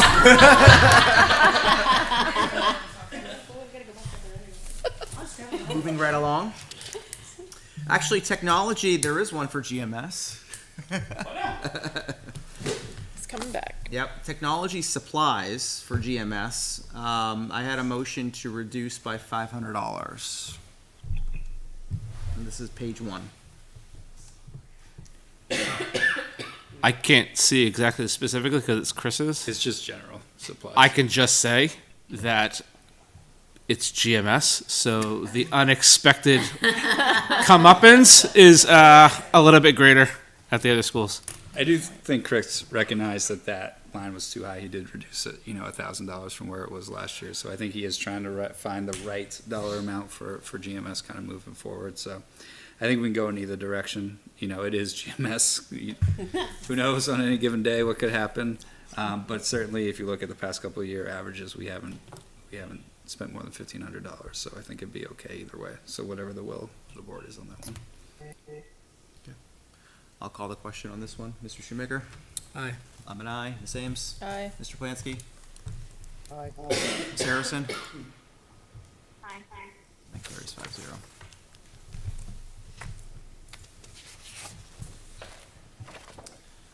I think special services we come back to.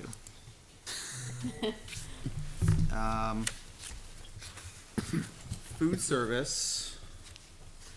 Do we want to talk about food service now, given that's the next up? Okay, so food service, we had a presentation a little bit earlier on food service. I know food service is treated a little bit differently in the budget. Typically, in last year's budget, we did add a deficit number to carry in the budget. That is not in this current budget. I do think it's important that we do carry that in next year's budget, whatever that right number is. In the current year's budget, we have $100,000.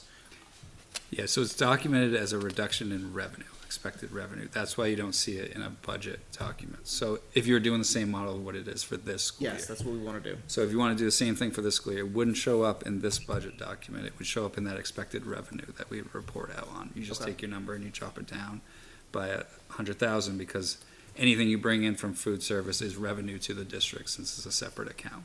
So we just have to document that in the revenue account. Now you could put it in here in the budget, but you're going to increase the overall budget by that dollar amount. Either way, it's the same end game. You know what I mean? You're either accepting less money in your revenue or you're taking care of it in the budgeting process. It's just whatever your comfort level is. What do you think?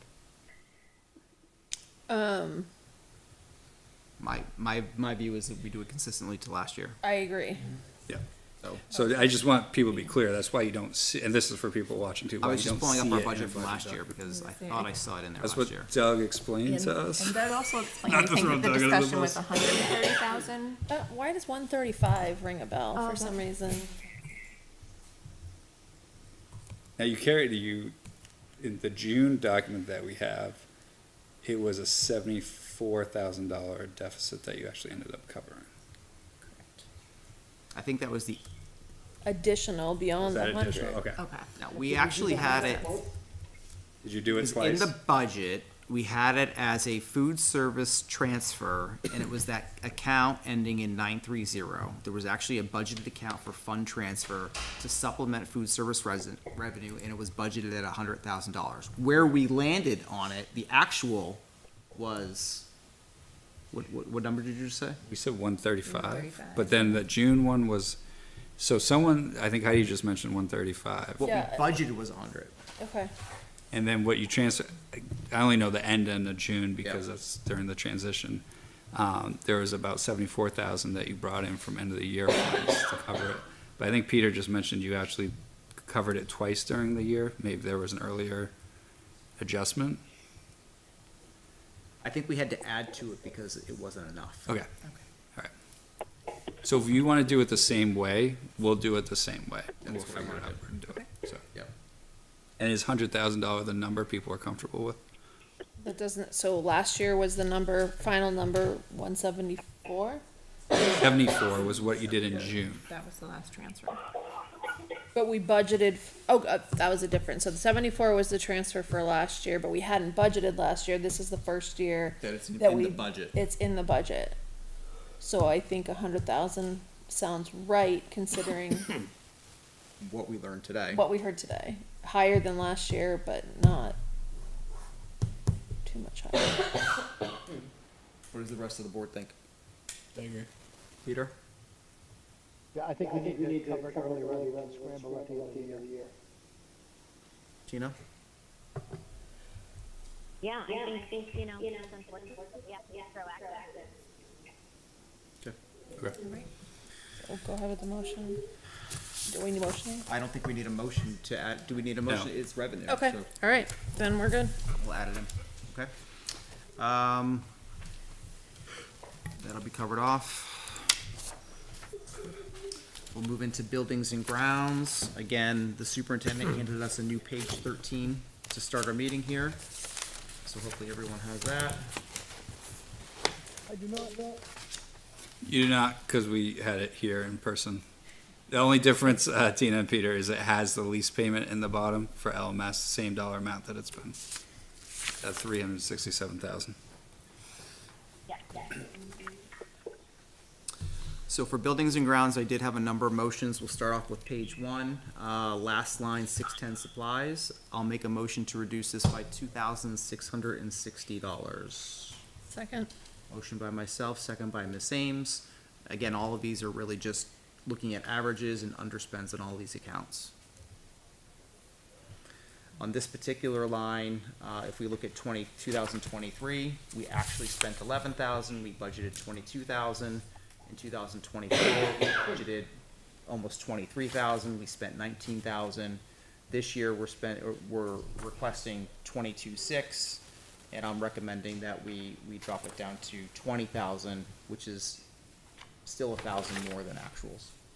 I think we're okay with that. Yeah.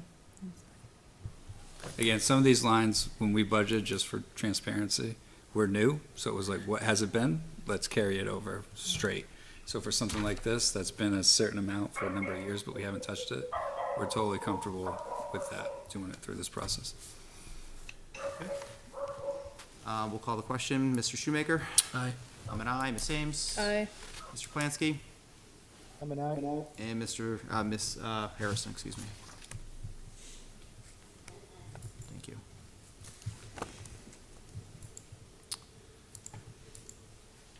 All right, next up is on page 4, buildings and grounds, and actually this is related to GMS as well. How about that?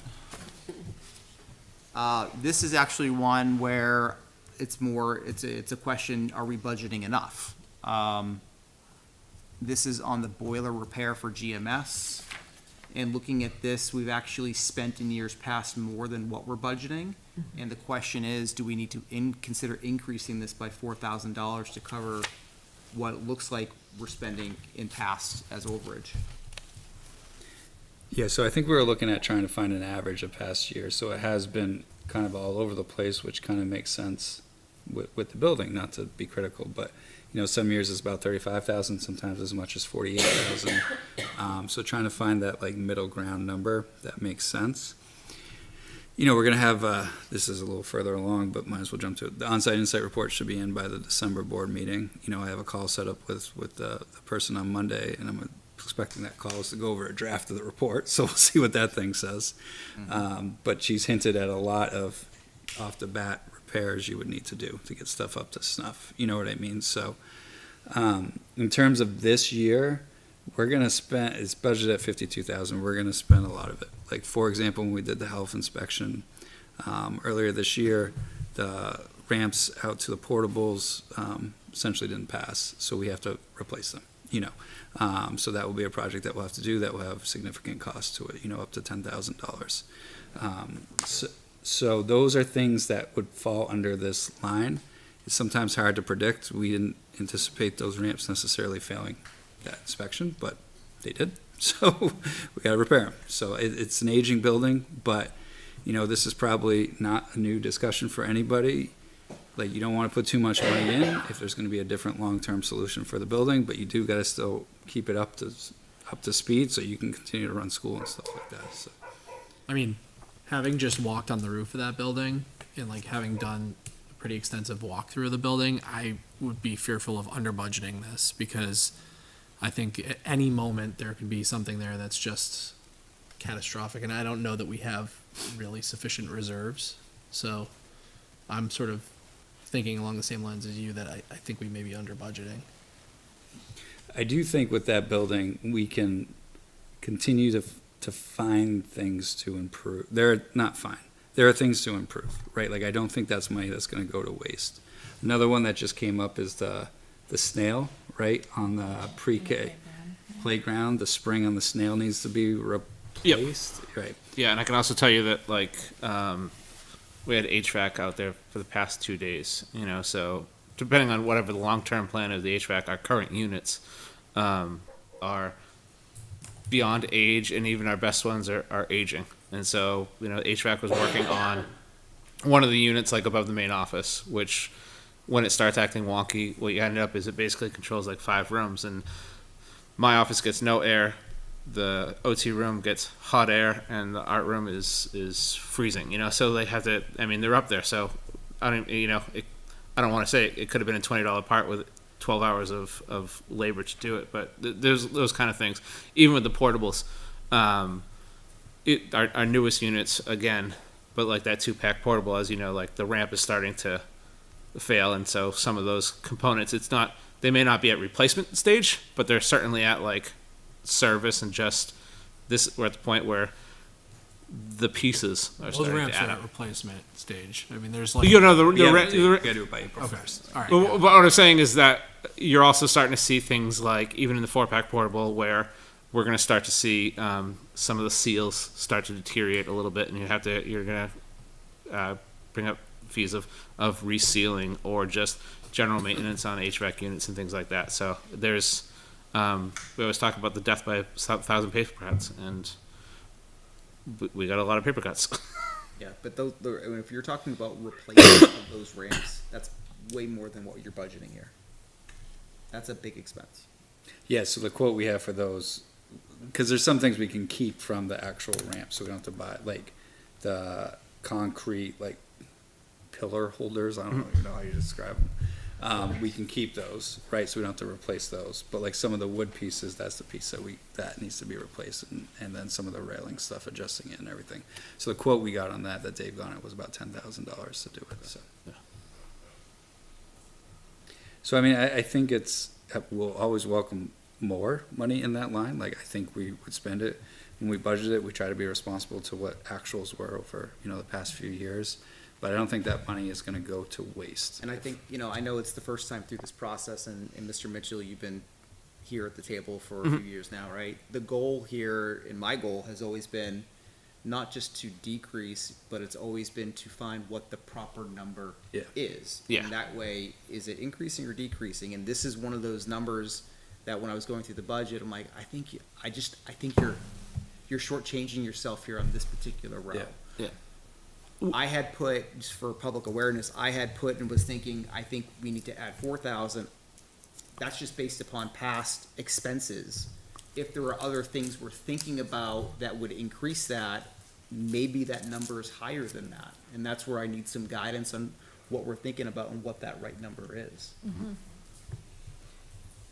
One thing we do need to look at is some of the other things that came out of the inspection that we did earlier in the year, because there are some other items aside from just the There's ramps. tiles, there's ceiling tiles and floor tiles, which aren't like immediate things, for example, right? But we also have a trust fund that we can tap into for some of these kind of Yeah, we do. immediate. Yeah. But I mean, this is more for the day-to-day things, and while I can't pinpoint how many times we're gonna have to call the plumber, the electrician, and the HVAC.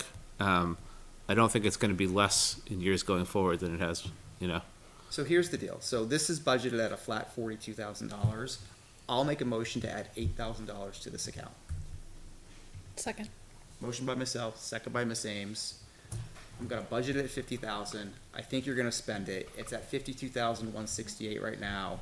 Adding $50,000 or adding $8,000 to this budget, I think with the needs of that building, I think the needs coming out of the on-site insight report are gonna be very telling, and you're gonna need that budget to address some of these high priority items. and nothing would make me happier than that being over budgeted and underspent. Let me tell you, that would be a great thing for that line. Okay, I'll call the question. Aye. I'm an aye. Ms. Ames, Mr. Plansky, Aye. and Ms. Harrison. Aye. 5-0. Aye. Thank you. Okay. Next up, we'll turn it over to Mr. Hess, really. Page 7 is gonna be boiler repair for CHS. This is another one where I was questioning whether we're shortchanging ourselves a bit. So looking at actuals, I see, numbers closer to the $10,000 range in recent years, and I'm seeing it budgeted at $4,000. Yep. Is that an anomaly? The building's we're at our 25th year, right?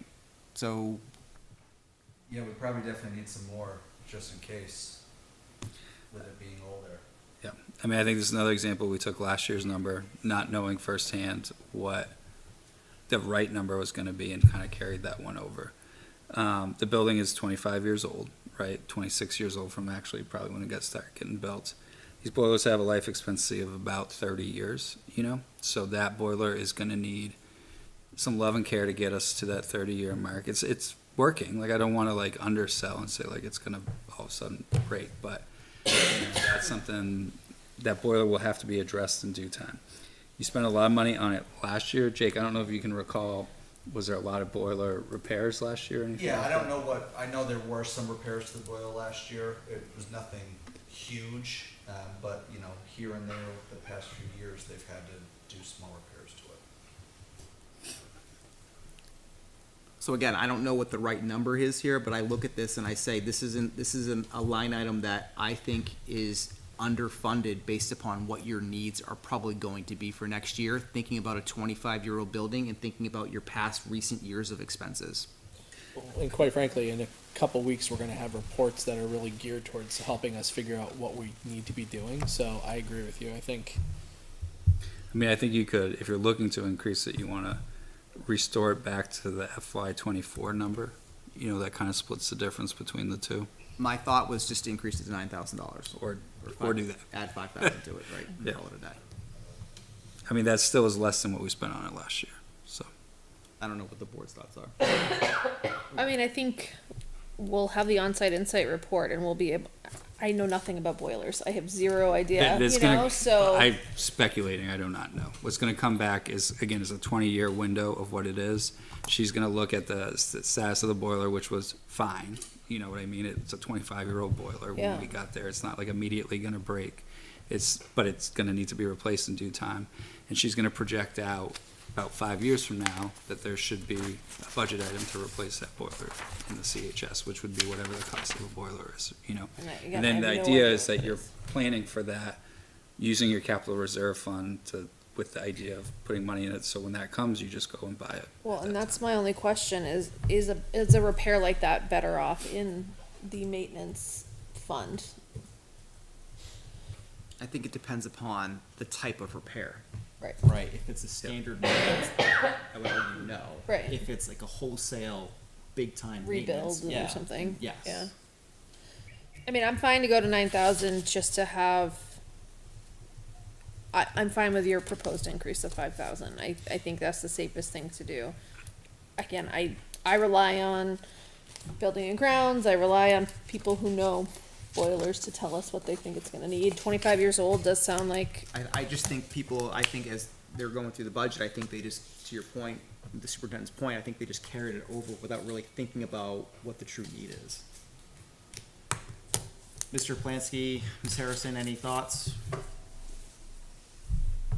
I think I'm fine with increasing it too, but I think as we get into these big purchases, we get some insight, we'll need to talk about how we're gonna prepare for those, just opposed to putting them in any trust fund, but maybe setting up separate accounts for, here's the money we set aside for the new boiler and the CHS.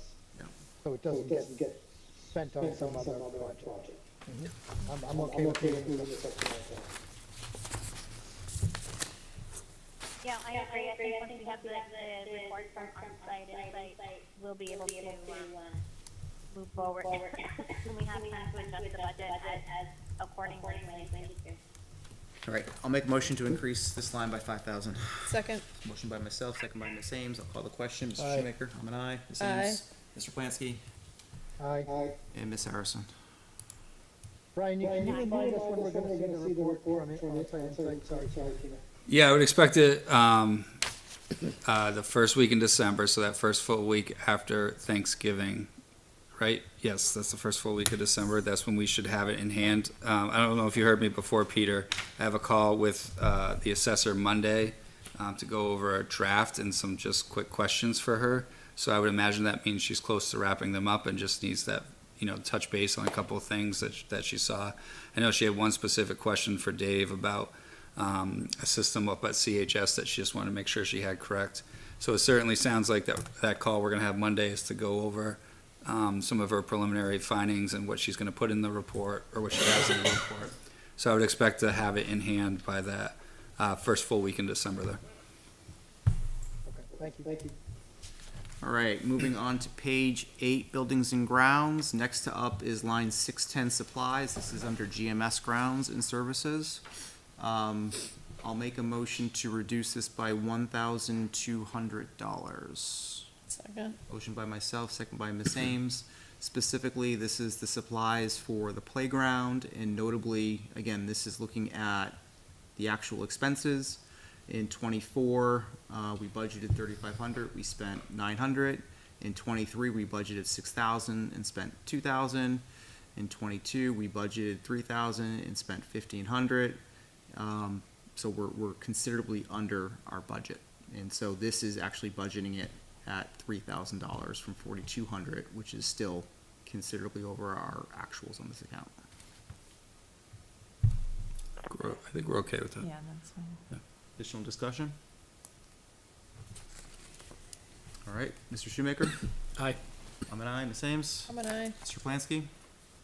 Have a nice. And Ms. Harrison? Hi, sorry. It's all right. Appreciate you putting it up, feeling under the weather.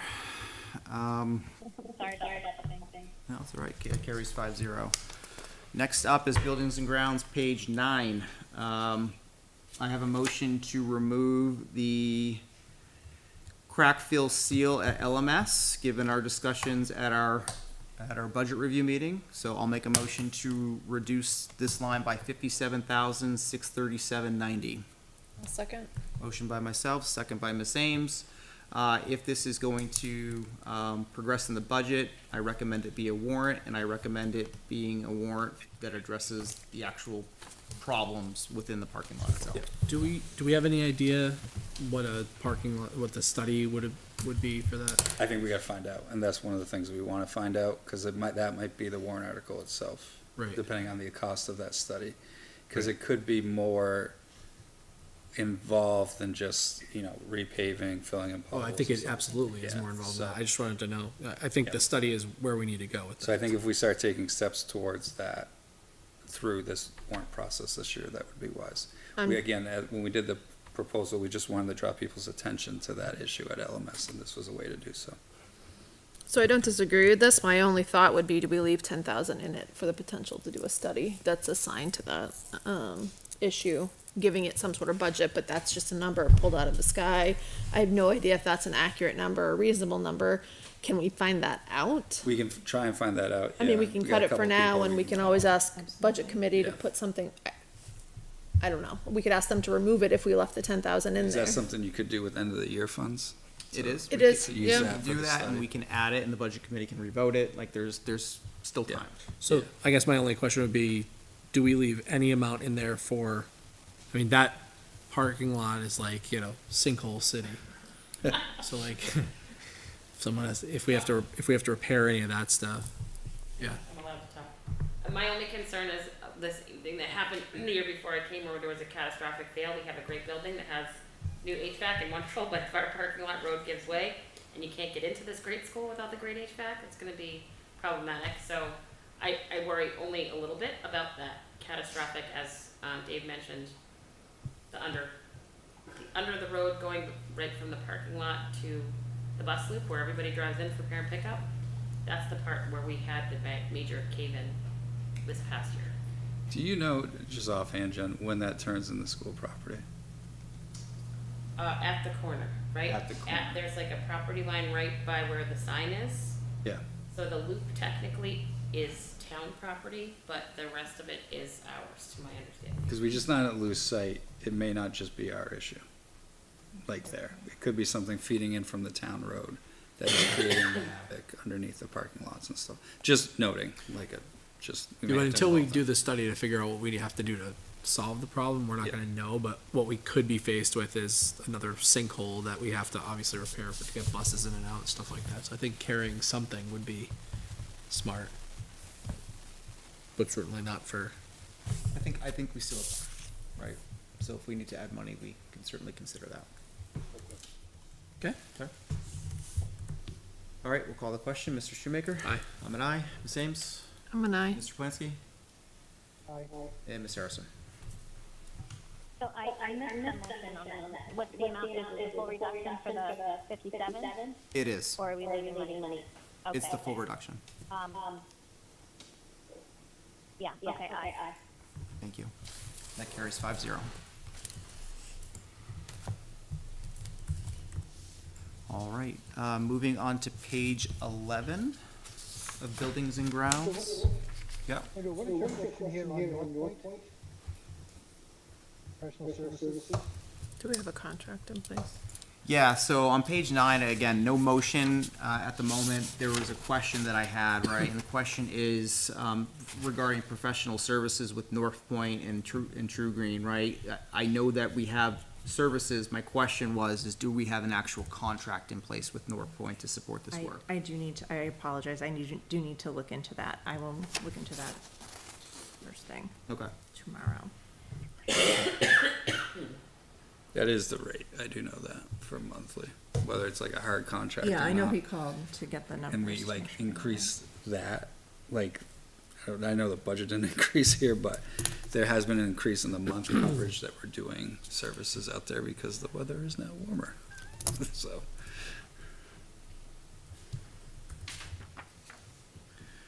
All right, on page 11, under contractor repair. This is line 433. I'll make a motion to reduce this by $2,928. Second. Motion by myself, second by Ms. Ames. This is setting the account to $10,000. As highlighted in my comments to the board and in the spreadsheet, in fiscal year '24, the approved budget was $12,928. This was reset, given a bottom line budget by the administration to $7,425, of which we spent $6,000. The average typical spend on this one is $7,500, largely because this was significantly decreased in fiscal year '24 when the LMS HVAC system came online.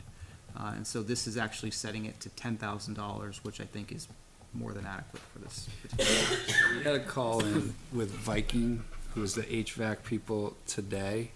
We're trying to clarify a couple of these numbers.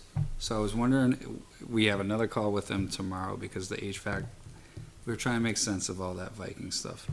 We're not necessarily like opposed to that reduction, but we're trying to go back and forth and get what the real number is out of them that we're spending with them. Actually, if I can add Yeah. to this one, I just realized today I was speaking with Ann, and she had drawn my attention to a contract that we had actually signed in June of this year for the upcoming year with NPI, and that was for $9,300.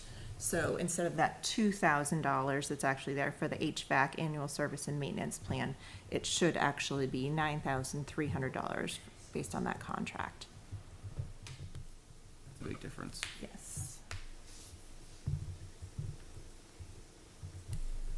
Actually would look to, Scratch that Viking one, that was a different yeah, thing. sorry about that. Yeah, my Vikings elsewhere in this budget. It That is, maybe what I correct. have in my Yes. head, sorry. Yes. Okay, I wasn't aware of MPI in that contract. It was signed in June. It was signed June 27th, yes. Let me see. I think Jen has some, Oh, Jen, do you know? I do. Go for it. Yeah. So the NPI contract was signed when we had the LMS. They were the same people that installed all of the devices on the ceiling, and when they were having to come out to figure out what was happening as some had gone offline and come back online, and the decision was made, and I believe the school board vote last year, to contract with them, so that it wasn't paying them for all the individual trips out they had. It was a continued service contract throughout the year as they came out to refine and follow up with the equipment that they installed. So what stuff do they deal with? They deal with the HVAC. It is the water heaters, because we had the faults with the water heaters, with the frozen pipes and the frozen things outside. And when the VRF 6 went down and offline, I think this was a safety that Doug and Mike had discussed last year about putting in place to make sure that we had the people who understood the equipment there to service it if it required anything. Who signed the contract? Doug. He wouldn't have done it unless we authorized it. I'm sure we voted. It was, I have no it was recollection. discussed at I a have- school I board have meeting no as recollection well. of this one. Let me, Okay.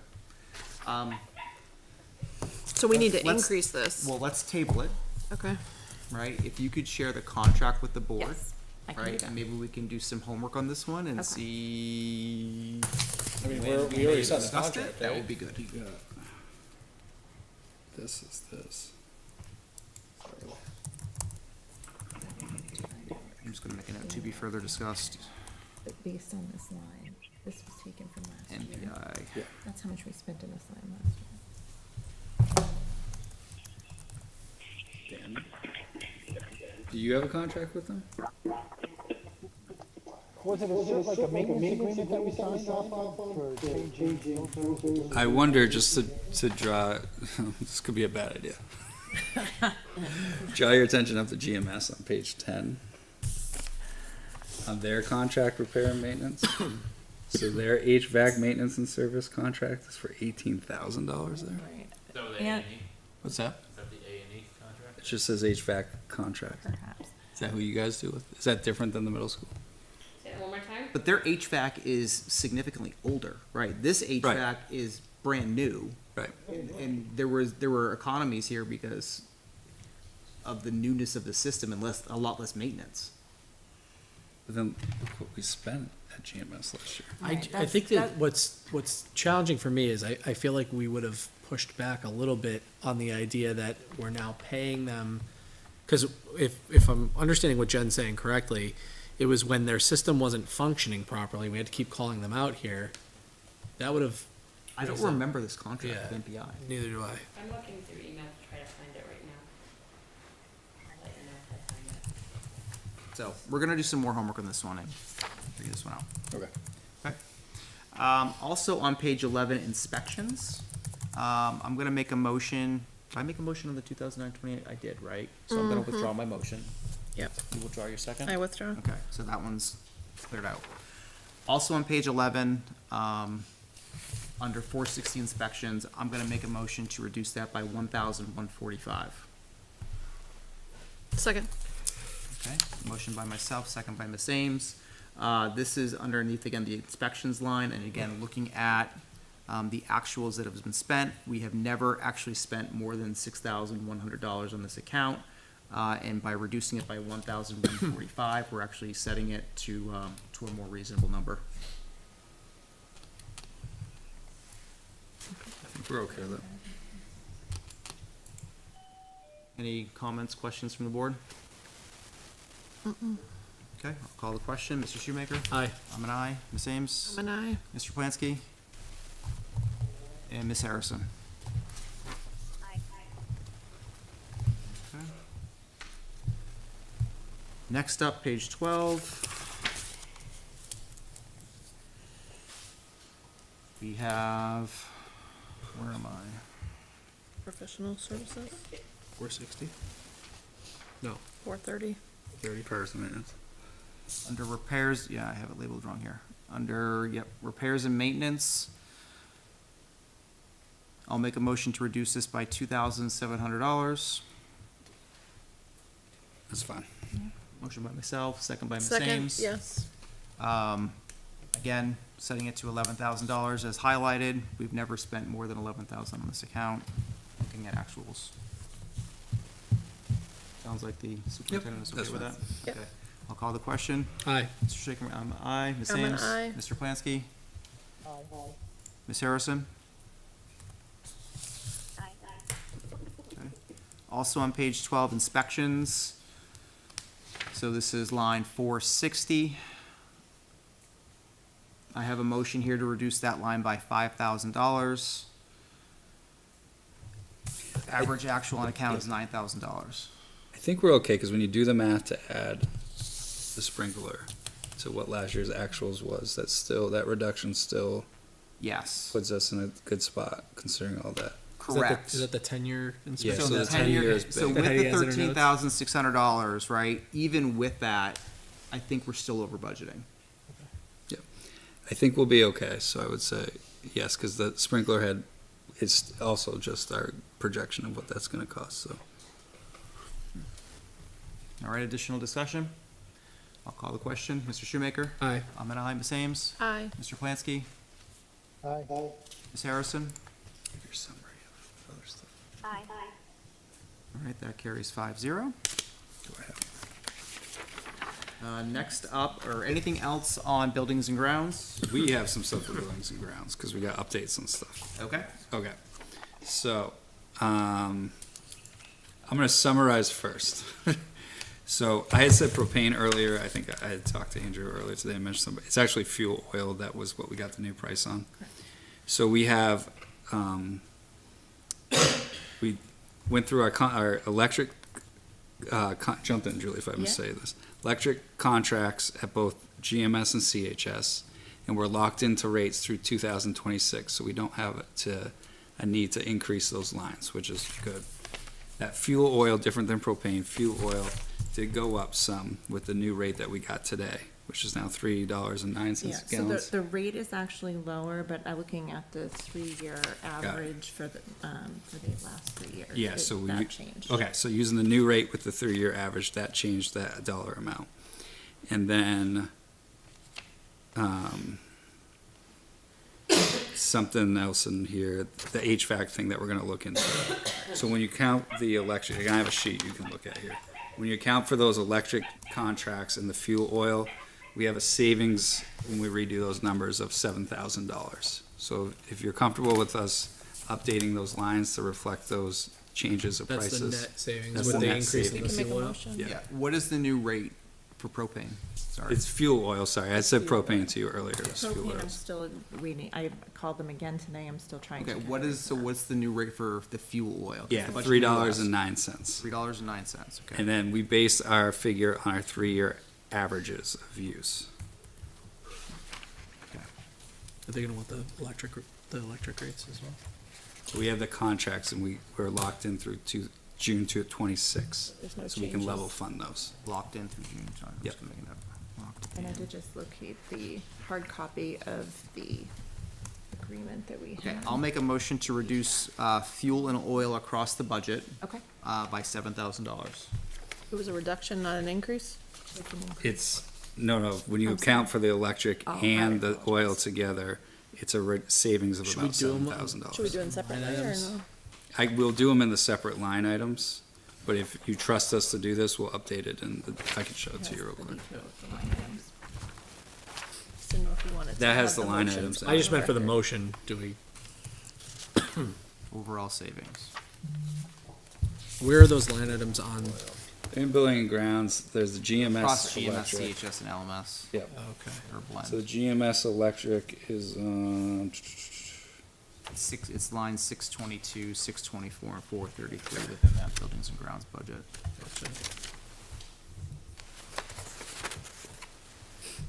so if you go to GMS page 4, you see utilities electric. We can knock that down and level fund it to what it is this year, the 73,000. So the motion I'm going to make is to reduce electric and oil from the buildings and grounds budget by $7,000. Second. Motion by myself, second by Ms. Ames. Additional discussion? Mr. Shoemaker? Aye. I'm an aye. An Ms. aye. Ames? Mr. Plansky? Aye. Ms. Harrison? That carries 5-0.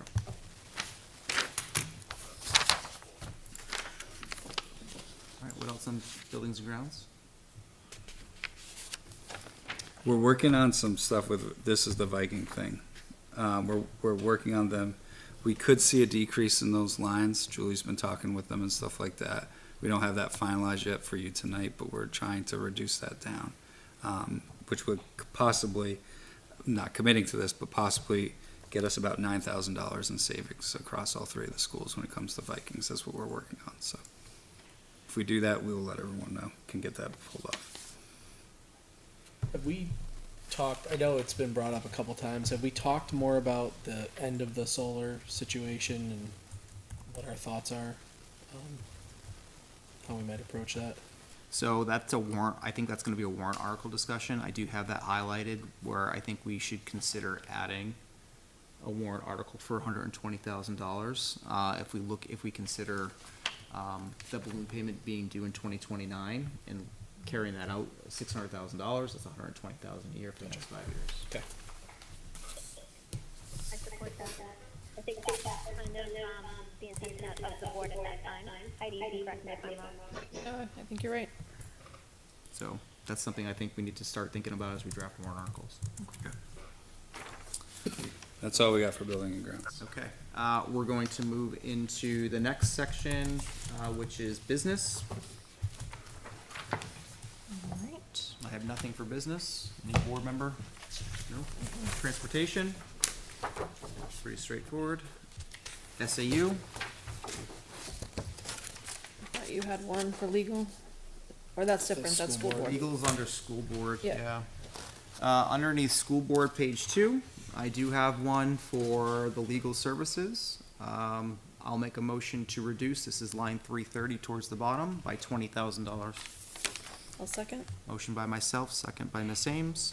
This is one that I know the superintendent mentioned feeling comfortable with during the joint budget reviews.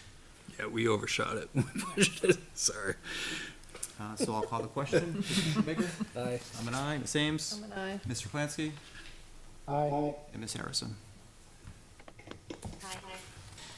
And that carries 5-0. Mr. Chair, Yes. I'm wondering, since this is one of our later meetings, if, would be all right if assistant representative. Yes, absolutely. Yes, and thank you for bringing that up. The time is actually now 8:11, and I want to recognize the fact that we have a second community comment on our agenda this evening as well. If anybody would care to address the board for our second community comment, you're welcome to. Have a good night. Thank you very much.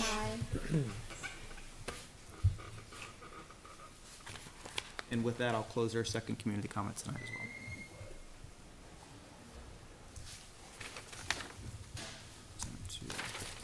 Here's the preventative maintenance agreement that they were talking about. I found it, so it was on our June 26th It actually agenda. makes more sense to me now looking at it. Yeah. Because it's how to keep that system running well.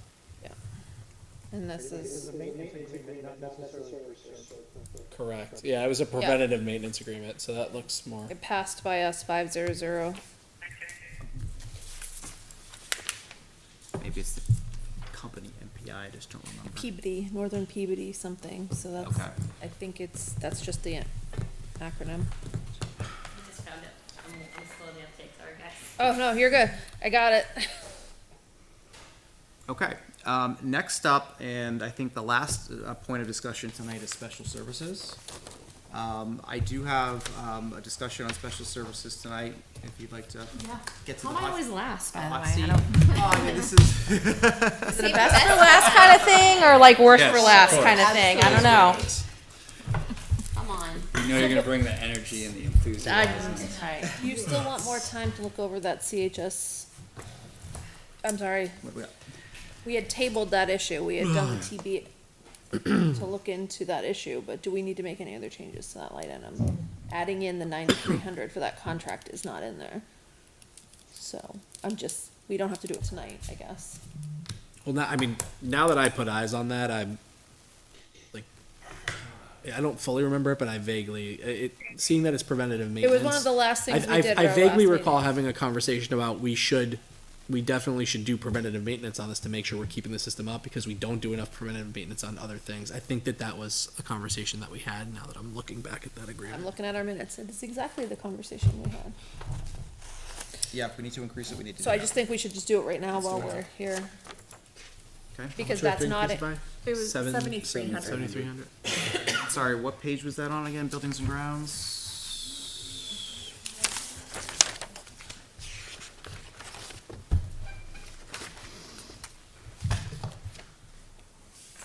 That was, I thought, page 11. Page 11, 433. So instead of a reduction, it's actually gonna be an add by 7,300? Correct. And then you guys will add the line item of that contract on there, so budget committee can see that. Yes. Now, is it on top, it's on top of the 2,000? Correct, so it's, Yep. yeah, it's. the So you're gonna 73. rename that line item then? Yeah, we'll rename that too. All right, I'll make a motion to add $7,300 to contractor repair for buildings and grounds, line 433. I will second that. Motion by myself, second by Ms. Ames, additional discussion. All right, Mr. Shoemaker? Aye. I'm an aye. Ms. Ames? I'm an aye. Mr. Plansky? Aye. Ms. Harrison? Okay, that carries 5-0, and just for public awareness once more, that is a signed valid contract that was not in the proposed budget that we need to account for in the FY '26 budget. That's why we're increasing that line. Okay. Jumping over to. I was just gonna say, if anyone's looking to see the background behind it, it was our June 26th meeting. You can see the contract itself as well as the meeting minutes summarize the conversation and the vote. Special services. All right. In terms of special services, right, I certainly appreciate you presenting at the joint budget review sessions. I certainly understand that this is an area of a lot of attention because of the IEP-driven needs and the student services that is provided. This is an area that we get into every year. What are the true needs? How do we properly budget? This is an area that's always so very difficult to budget. And what is that right number to meet the needs of the students that truly deserve the services that our town can offer? Yep. This is an area that, again, year over year, we've been significantly overfunded, including just this past year, where we've had somewhere in the ballpark of $650,000 of over budgeting in this account for a variety of reasons. Yep. But even over the past few years, it's been in the ballpark of 600,000 plus in terms of underspend in special services, transportation alike, and just the whole budgeting together. Yep. Interested in your thoughts on that comment. So my understanding is that that was budgeted for this year, there were 3 students that were accounted for in that budget who reached the age of 18 and decided to drop out. And then there was one that ended up going through a different route towards graduation. And so they ended up not going into the program that was slated for them when this was budgeted the previous year. So that's 3 kids, that's a significant amount of money that was budgeted for, but then never spent because of the reasons that I just stated. So that was based off of actual like legal obligation. Correct. Yeah. I mean, that's my fear with this. Like, I feel good about the fact that we returned the money like we said we would. I think that that's the most important thing. My concern with the trust fund is that it's not a huge balance, and that could very quickly, 2 students could eat that up. One student. One student can eat that yeah. up. And I just don't, that could be catastrophic. I know we have a bottom line budget, but that could be catastrophic if we get hit with things that we just absolutely cannot foresee. So I know that people are passionate about feeling like this is over budgeted, but I think I would rather it be over budgeted and be able to return that money than have to do something catastrophic to try to keep the district running. I mean, part of the reason this particular year, and as mentioned at the start of the meeting, tax bills, are going out tomorrow, and the Yep. tax rate was set today. And one of the things that people are going to notice when they get their tax bill is the decrease in the tax rate on the education side, because we returned about $1.5 million at the end of June because of the $497,000 in land and the special education and et cetera, right? There's a number of reasons into Yep. that. But part of that is because 2 years ago, right, the board made the commitment to not spend or encumber any money from special services, and that money would go back to the town, right? That was part of the decision. The board kept that commitment. The board did not make that commitment last year, right? What's the decision this year going into the budget for FY '26? Is the board willing to commit to? We did make that commitment last No. year. We didn't. We did make that commitment last year. I don't recall that. Absolutely. You? I don't remember, I don't wanna weigh in, I don't remember You specifically. don't remember that? Well, I remember the conversation because it was this exact conversation. Yep. Well, we have this conversation every year. Yeah. I But remember being frustrated that money was still cut though from special ed, even Yes. after we said we would return it.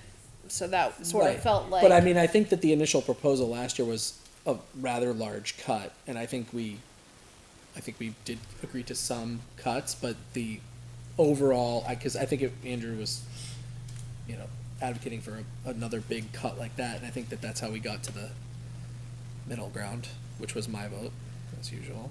I do think, I think it's one of the most challenging things for you all right now is we're all new, Yeah. right? Like, as we prep this budget, we can account for every single one of these dollars. Like, we know where that's going. We know exactly the kid. There's no, like, if move in, this is the thing. Nope, and I'm focusing on out of district. These are the kids out of district right now. Yep. And this is where they're going right now. And none of them are graduating. So we're expecting them there next year in these places. Now, it would be awesome if we could bring at least one back into the district, which would then drive this cost down. We know a year from now, when we present this budget in special ed, we're gonna take off probably 3 kids off of this, because they'll hit graduation ages, right, where they can come out, and they're not gonna be out of district. And I hear that number you give back in special ed is massive. Like, we just did all those getting everything ready for the tax rate, right? That's a massive number, so I understand the caution about overextending this. But as we prepped it, these are the numbers that we feel pretty confidently exactly where they're going. Now, I think it was very gracious of the board to return that money back to the town that you didn't spend specifically in that special ed area, because that was such a significant part.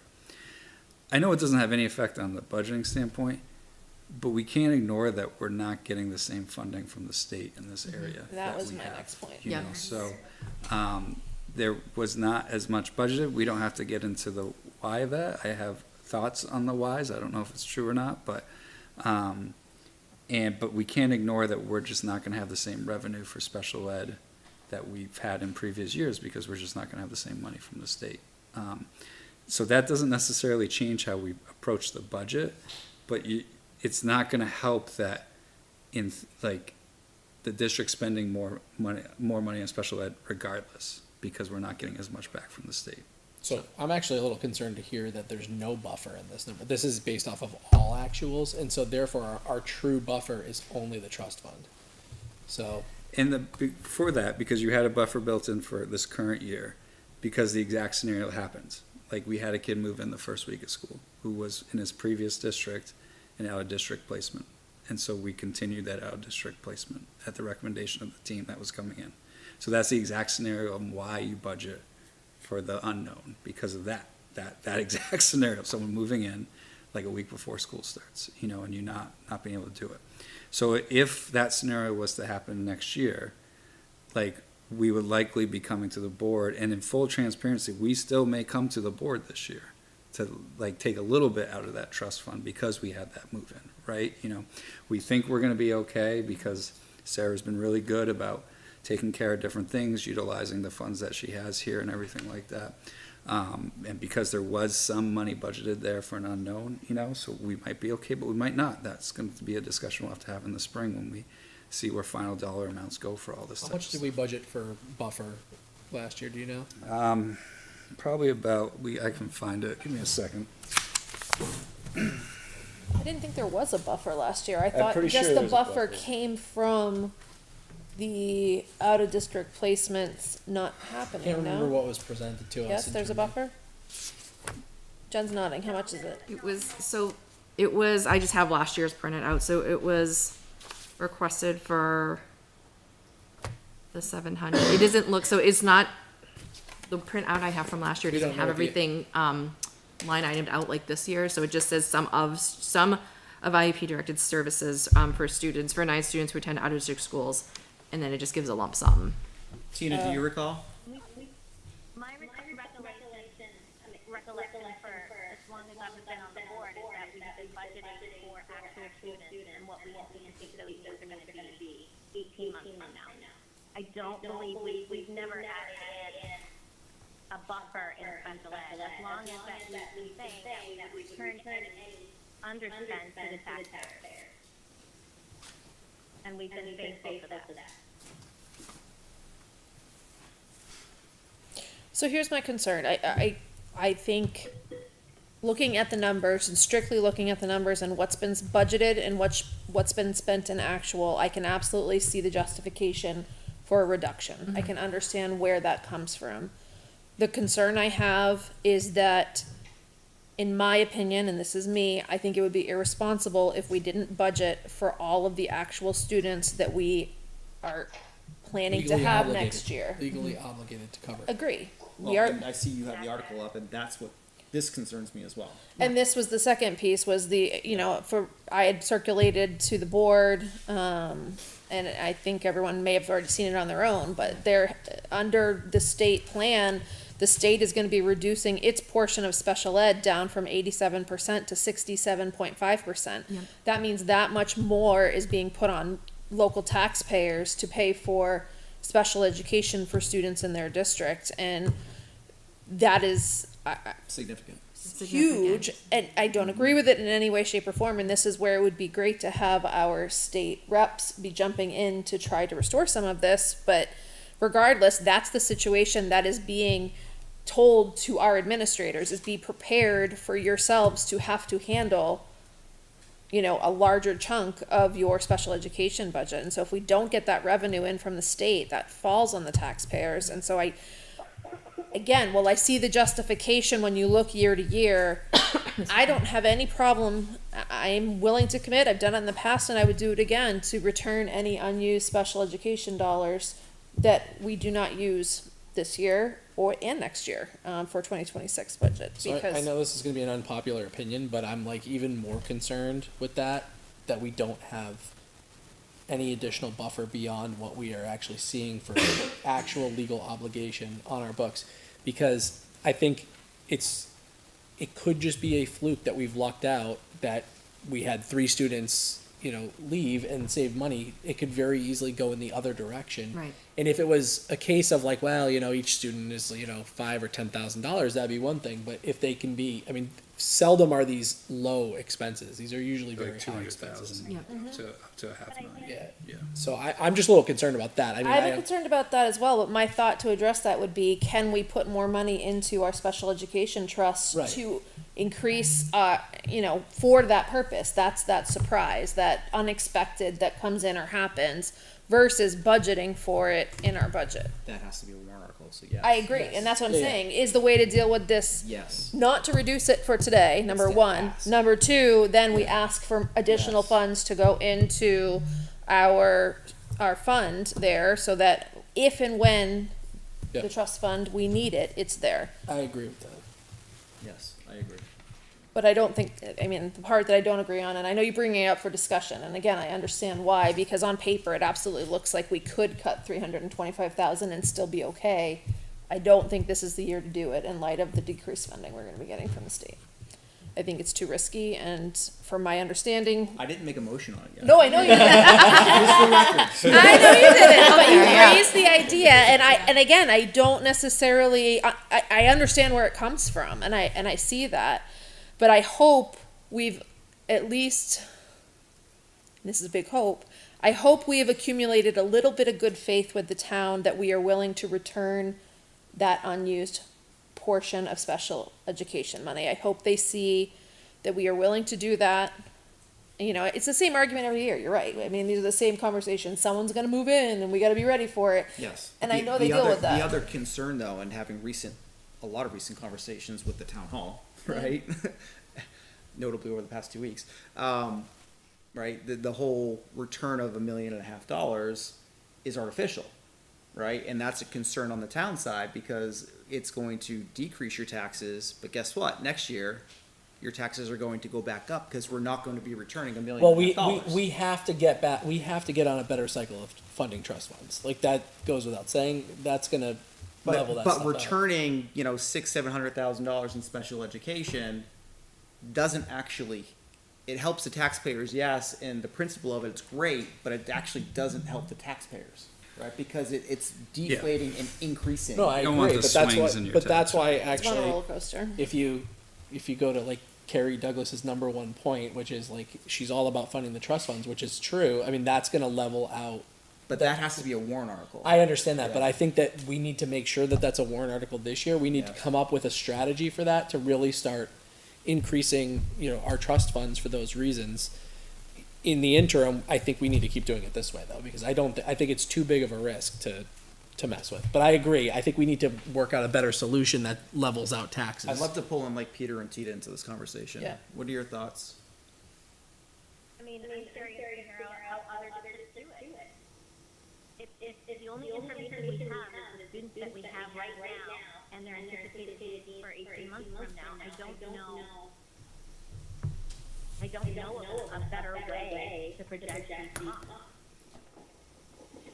Yeah, I mean, I can only speak to my previous district, and we would budget for known kids. That would be what would come over. Like, this is the known amount. There was no buffers. There's no nothing. This is the known amount. Were you consistently over budget, under budget? No, like you were a little under budget because you want to always be a little under budget, because you're also with this line projecting out that the student's going to be at school every single day, right? So there's a natural that like any students, it's rare for any student to have perfect attendance, right? So if a kid goes to 175 days of school instead of 180, you've saved 5 days worth of transportation potentially. You've saved 5 days of some of the surfaces, so on and so forth. It's not that simple, but like there is like that little bit of like, we budget for them attending every single day of school, right, in that type of capacity. I guess my question then is, are we budgeting on a per student basis? Are the numbers we're budgeting inflated somehow in a way that they shouldn't be? That's where like, being new, I don't know the answer to that. A year from now, we can tell you, okay, yeah, we projected this out and this is what folded. Like that, we'll have historical like information to kind of help that along with that, right? Like, and we can say with more confidence. I think our historical information that we weren't here firsthand, but reviewing stuff is that makes sense. Is when you have 3 kids drop out and don't fulfill that whole school year, you budgeted for a full school year that they would finish. Let's say they went through half the year. Well, if you're talking a $200,000 placement and they only got through half of it, that's $100,000 right there that you just saved, right? Which that's the huge swings in this line that we're kind of talking. So, that makes logical sense, not being here to feel it firsthand of why that, you look at the budget amount for the year when you cut in the reductions and it being so much less than that, like that's where that 600,000 swing, you can start seeing in $100,000 chunks where that's coming from. Wasn't the bulk of it also in unfilled positions? The unfilled para positions that were... I mean, that was a chunk of it in terms of that 600, right? So we did chop that already. Like, that was filtered in through personnel lines, you know what I mean? And I think your return, that $600,000 plus return that you did at the end of last year did include salaries as part of, because it was anything under the special ed umbrella, which would have included those salary and benefit costs. And we've made the choice to make that reduction now, so if you use that $650,000 number, we've off the jump here, cut off 210 of that just from that salary and benefit portion of it. I think if we could get our trust fund up to a balance of somewhere in the $400,000 to $500,000 range, then it would make sense then we would have a little bit more of a buffer to try to test some of these theories. I'm not super inclined to test the theories without a bigger buffer. Now, I think, I don't want to speak for Sarah or anyone else here, but, I think the idea of returning unspent special ed money, that might be an idea we can continue that trust with the town as the new team's kind of in place to make that commitment again, especially in the budget that we've prepared. Like, we would like to, no pun intended, put our money where our mouth is here. Like, we think we've budgeted this accurately, you know. Now, we still have, we're talking out of district tuition here. We still have vacant para positions, just like a reminder to everyone. Like, we have vacant para positions that we did not cut from the budget because they're written into IEPs right now. So there could still be some of that undersell because we can't fill those positions right now. Now, as years go on, we're slowly hiring people little by little by little. We've hired a couple people in special ed para world in the past couple weeks. Hopefully we can get better and better at that. People like working here, good vibes, all that type of stuff, and fill in those lines. But you're still gonna, at the end of this year, I would project out, because we have these open positions right now, we're not gonna be level spent this year, you know. And just to help people understand, so we have to budget for those positions because we're legally obligated to. We can't cut those positions because we're legally obligated to. So people might be thinking to themselves, well, they don't have them anyways, so can't you just cut them? But that's why we had to keep those in. Yeah, and some of it, you know, we could go down a huge rabbit hole of this, but some of these services that, because we can't hire someone for, and this isn't just paras, but it's also OT and other those things, we then have to turn around and do contracted services to fulfill those requirements. So you remember for I think it's speech, right? Speech path? I have so many, yes. Yeah, so many, I know, but the one that comes to my mind, we had done a motion at the beginning of the school year, transfer money from the para personnel, or from the personnel line that would have been that person over to contracted services, so we can hire out from that. So just because, like, we haven't filled the position doesn't mean we're not spending some of that money in some other avenue to cover the needs and requirements associated with it. I think when it comes to personnel versus out of district tuition, those are the two drivers in special ed. Everything else is kind of a wash. You know, you're gonna have slight increases on certain things because things decreases as kids come in and out of their IEPs and stuff like that. If you can accurately project and then maintain that out of district line, I think that's always the goal in special ed. Personnel is always going to be kind of a crapshoot because everyone's struggling to hire paraprofessionals, so you could see big swings on that.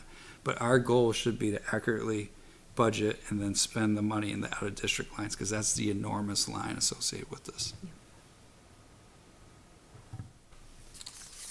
I don't think I helped any of your thought No, process probably here, didn't. but And to kind of out of like what you were talking about with the state funding, so that's referred to as SPEDI, which is specifically for the more, I guess, students that high cost, right? Yes. So you're basically your out of district students.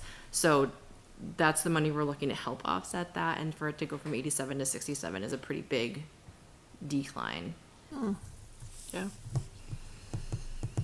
So going into tomorrow's budget committee meeting, right, is the will of the board then to return any underspend in special education in the FY26 budget? I would say the only caveat to that would be we would be also trying to introduce larger trust fund transfer. So those would be warrant articles that they would vote on.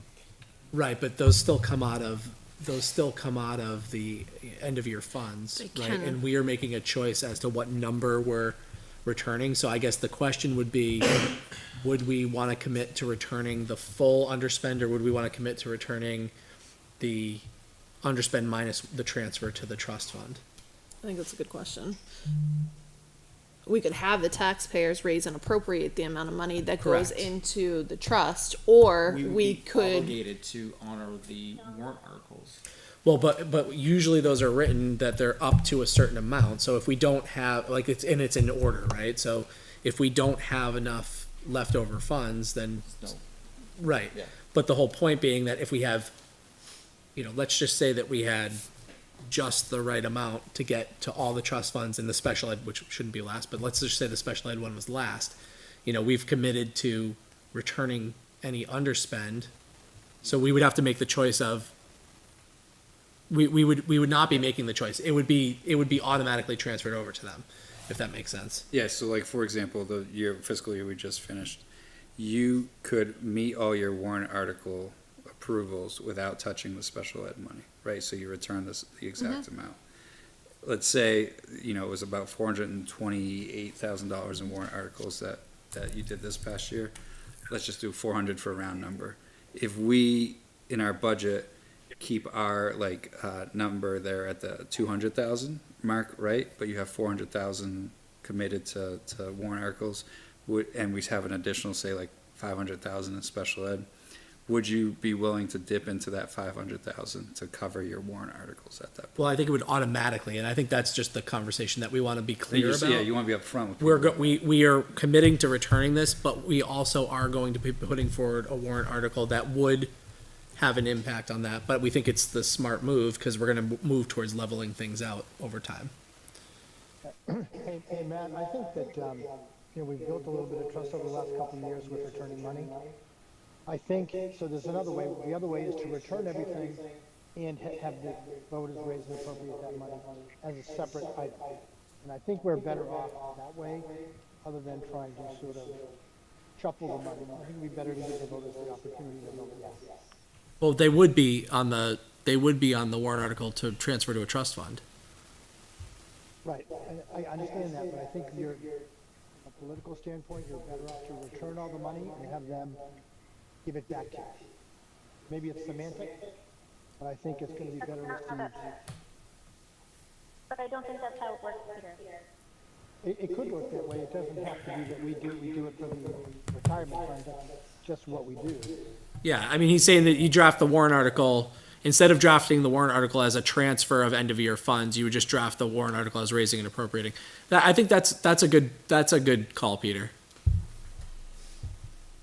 So yes. But if we're looking to balance it out and not have such ebbs and flows, does that serve the same purpose? Over time, I think.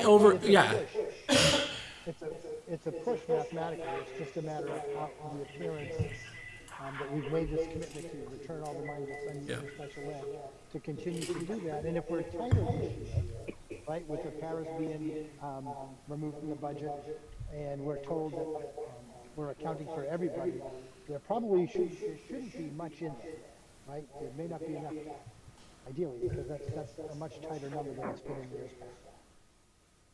Certainly than last year when we had 40 positions for paras that we never could. What do you think? I mean, I can see both ways. Yeah. I think we need to be consistent with how we've done in past years and asking for the warrant articles and doing the transfer, and then whatever's left is what's returned. But I think it's a healthy conversation to have with the budget committee. I'm happy to present that tomorrow night. I think at this point, I'm not making any motions tonight. Mm-hmm. What I'd like to do is have the conversation with the budget committee, get their perspectives, and certainly we're meeting on December 4th. There's an opportunity for additional questions and motions amongst the school board. The budget committee is voting starting December 5th, right? So we have another crack at this on December 4th before the budget committee votes on December 5th. Mm-hmm. Sound like a plan? Mm-hmm. Does that work for Peter and Tina as well? Works for me. Okay, so we're gonna leave it at that tonight. Any other motions from any board members on the budget? Not necessarily a motion, but again, I think at some point we have to have the position conversation in terms of the ones that we haven't budgeted for.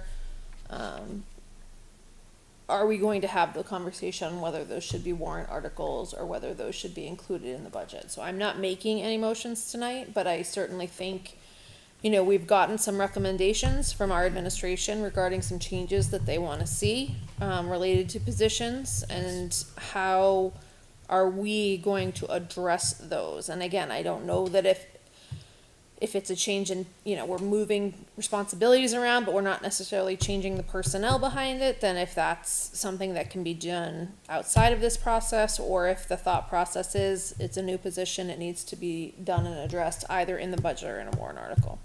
But those are lingering out there that I think we need to decide what the priorities are, rank them, and then decide what will be warrant articles and or what will be in the budget, or what's being determined to be we can wait and have that conversation next year piece. Well, I mean, we're kind of running out of time to have those conversations. Yeah. Agreed, and that's why, I'm Right, happy so- to have those conversations tonight. I'm just Yeah. bringing it up for conversation, so. So I'm happy to have that conversation tonight. It's the will of the board. I think we should have that conversation tonight. Okay, Peter and Tina, what are your thoughts? Yep. Okay. I'd rather get something nailed than put it off another year. Yep, agree. So before we do that, just to summarize tonight's actions for everyone's awareness, right? So we've gone through the budget, and not considering any potential new positions or anything like that quite yet. The summary of all of our actions, if I've done my math correctly, and I'm sure Julie will check me tomorrow, right? The summary of all of our actions tonight resulted in a reduction to the budget of $106,380.90. So summary, $106,380.90 total reduction. And if you're following along on the spreadsheet, you'll see that summarized down below. That's with the additions and subtractions to the budget. Okay. Moving into new positions. So we do have, and apologies, you have it up in front of you. I do not. So, nope. How about you take us through the conversation? Sure. The spreadsheet was sent around for those of you who are following by Holly on, I believe it was the 7th. So that's what I'm looking at under the positions tab. There are certain positions that are already allocated or changes that are in the budget, but the ones that are not, that are up for discussion tonight are the CHS part-time school counselor becoming a full-time school counselor, and then a reorganization of to have a district-wide counselor. That's one option. The athletic trainer, right now we contract out for that position. There is a discussion or a possible proposal to have someone in-house for that position. The CHS parking lot attendant had a salary of $9,000. Adding another digital learning specialist, we have one, but one for all 3 schools is not enough, so adding another one, which would be $75,000. There's a discussion for the LMS math tutor, adding one for an additional, I'm just reading the salaries. I guess the total would be with salaries and benefits and whatnot, so I won't even read the numbers. SAU, a building and grounds manager, which is reconfiguring that department, and then a network administrator that's been requested from technology. Can I clarify something? I don't think the CHS parking lot attendant is a position. It's a duty that contractually we have to pay based upon it being outside of contracted hours. So is that a position, or is that just money that needs to be budgeted for? I don't know. What's listed here is a position, parking lot attendant. I think these are the things we gotta kind of talk through. So some of this conversation, again, full transparency, is to help selfishly me. Like, this is a different model than other school districts I've been in. Like, I'm not saying pro con or anything like that, but you know, it's the approach sometimes is where I've been in the past is that you can rearrange positions as the changes of a school have need. You may need to change the responsibilities of this position, so you can just do that within, you know, an administrative decision, you know, run that by the board, something along those lines. So for example, if you had a math teacher position, and for whatever reason you didn't need that math teacher anymore, but you need an interventionist teacher, which is a different type of teacher, or even simplified even more, you don't need the math teacher anymore, you need an additional English teacher, right? Like, could you just, like, take that math position and change it into an English position? Like, that is one version of this discussion. Something here is like, if you have part-time positions already, like say you had an art teacher, I'll use Bo as an example, we had art teachers at 0.8 and fax teachers at 0.8. We had needs to expand them to full-time, we just did that, right? Like, we found the money to do it, just did it, because we didn't consider that a change in position, right? You're just taking a current position, there's more need in that position, you just expand it. You find the financials in your money through the budget process, you make people aware of it as part of the bottom line budget, you either do or you don't. And then there's new straight up new positions that some are just new, like you're just adding this in, which I understand that process here in this district, that's traditionally done through a warrant article type of thing. It's not how it's done in other districts. Again, I'm not judging, just that fact. But there's also sometimes positions, like with our athletic trainer proposal, that has a very direct something in the budget would come out and that position would replace it. Like, if we were to hire our own athletic trainer, we're taking out the contract of the athletic trainer that we have in the budget. But the way that what I'm trying to get clarifying is we've left the contract in the budget, and if we propose this on the warrant article, we could be double kind of raising money for the position. You know? have to do that. Anytime Yeah. you're trying to make a change, you have to do that, because if it doesn't get approved. That's what I mean. You got to cover yourself. So our- I just, part of this conversation, and I appreciate it, is helping clarify for me, like, practice here. Well, there's a pretty easy 30,000 foot view of this. Yeah. So, we've had in the past advisory warrant articles, one of which basically said all new positions are going to go to warrant, and then another one that said that's not the way it's going to work. Legally speaking, we've been advised by our legal counsel that regardless, we don't have to abide by those. And so really what it comes down to, and what we've been talking about for the past, at least since I've been here, is what is our practice going to be? My opinion on this is that it comes down to taxpayers having a say, and the taxpayers have a say under either model. They either have a say to vote for or against the budget, or they have a say to vote for every single position. And I think when we go to warrant for positions, we're putting the taxpayers in the position of doing your jobs and having learned, I did not have this, exposure to this until I joined a school board, but the hours and hours and hours of communication that we have around some of these things, there's just, in my opinion, there's no way for taxpayers to really educate themselves, even when we try to put out a ton of information. It's just not possible. And so, in my opinion, I think that the majority of the time, these should be things that are put in the budget, and the taxpayers still have the same say. They can vote down our budget, and you gotta find a way to deal with it. But between the no means no and everything, I think it's creating a dangerous precedent to say, hey, taxpayer, you can run the district. Like, we want you to run the district. We want you to have a say. You need to have a say, but your say should be in voting yes or no for the budget. Yeah. So, like, to help with some math, so like, say we have 120 teachers throughout the district, right? And like at the budget in March, you approve a budget with 120 teachers in it. And then over the spring, people come and go. People get new jobs, family life changes, dynamics, whatever. And through that kind of changing, like frankly, if you would just give us more teachers, we'd take every teacher we could hire, right? Mm-hmm. And we can prioritize things differently. But through all those moving pieces, maybe there's an opportunity that arises and be like, if we change this position, we can meet this different need. We would still arrive at the first day of school, the next school year, with 120 teachers in the budget.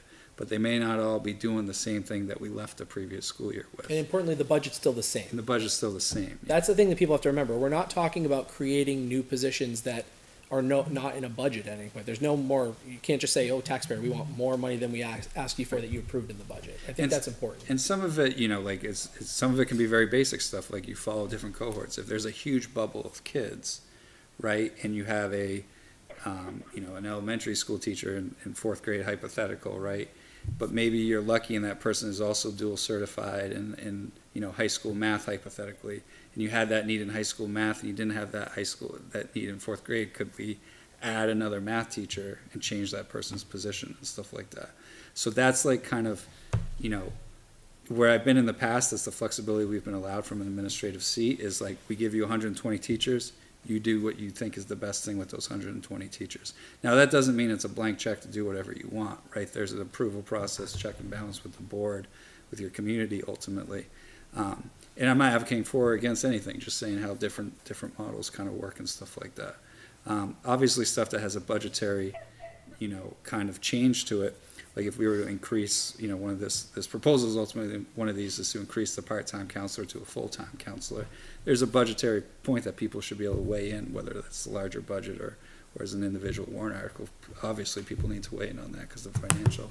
But when it's just like shifting up responsibilities of your professional, is that okay from just doing that in a budgetary standpoint? I think so, and I think if we use the... We did that in the past, maybe last year or the year before with a Spanish teacher. They went from LMS to CHS or something like that. I don't think that's what people are so concerned about, is changing the number of teachers.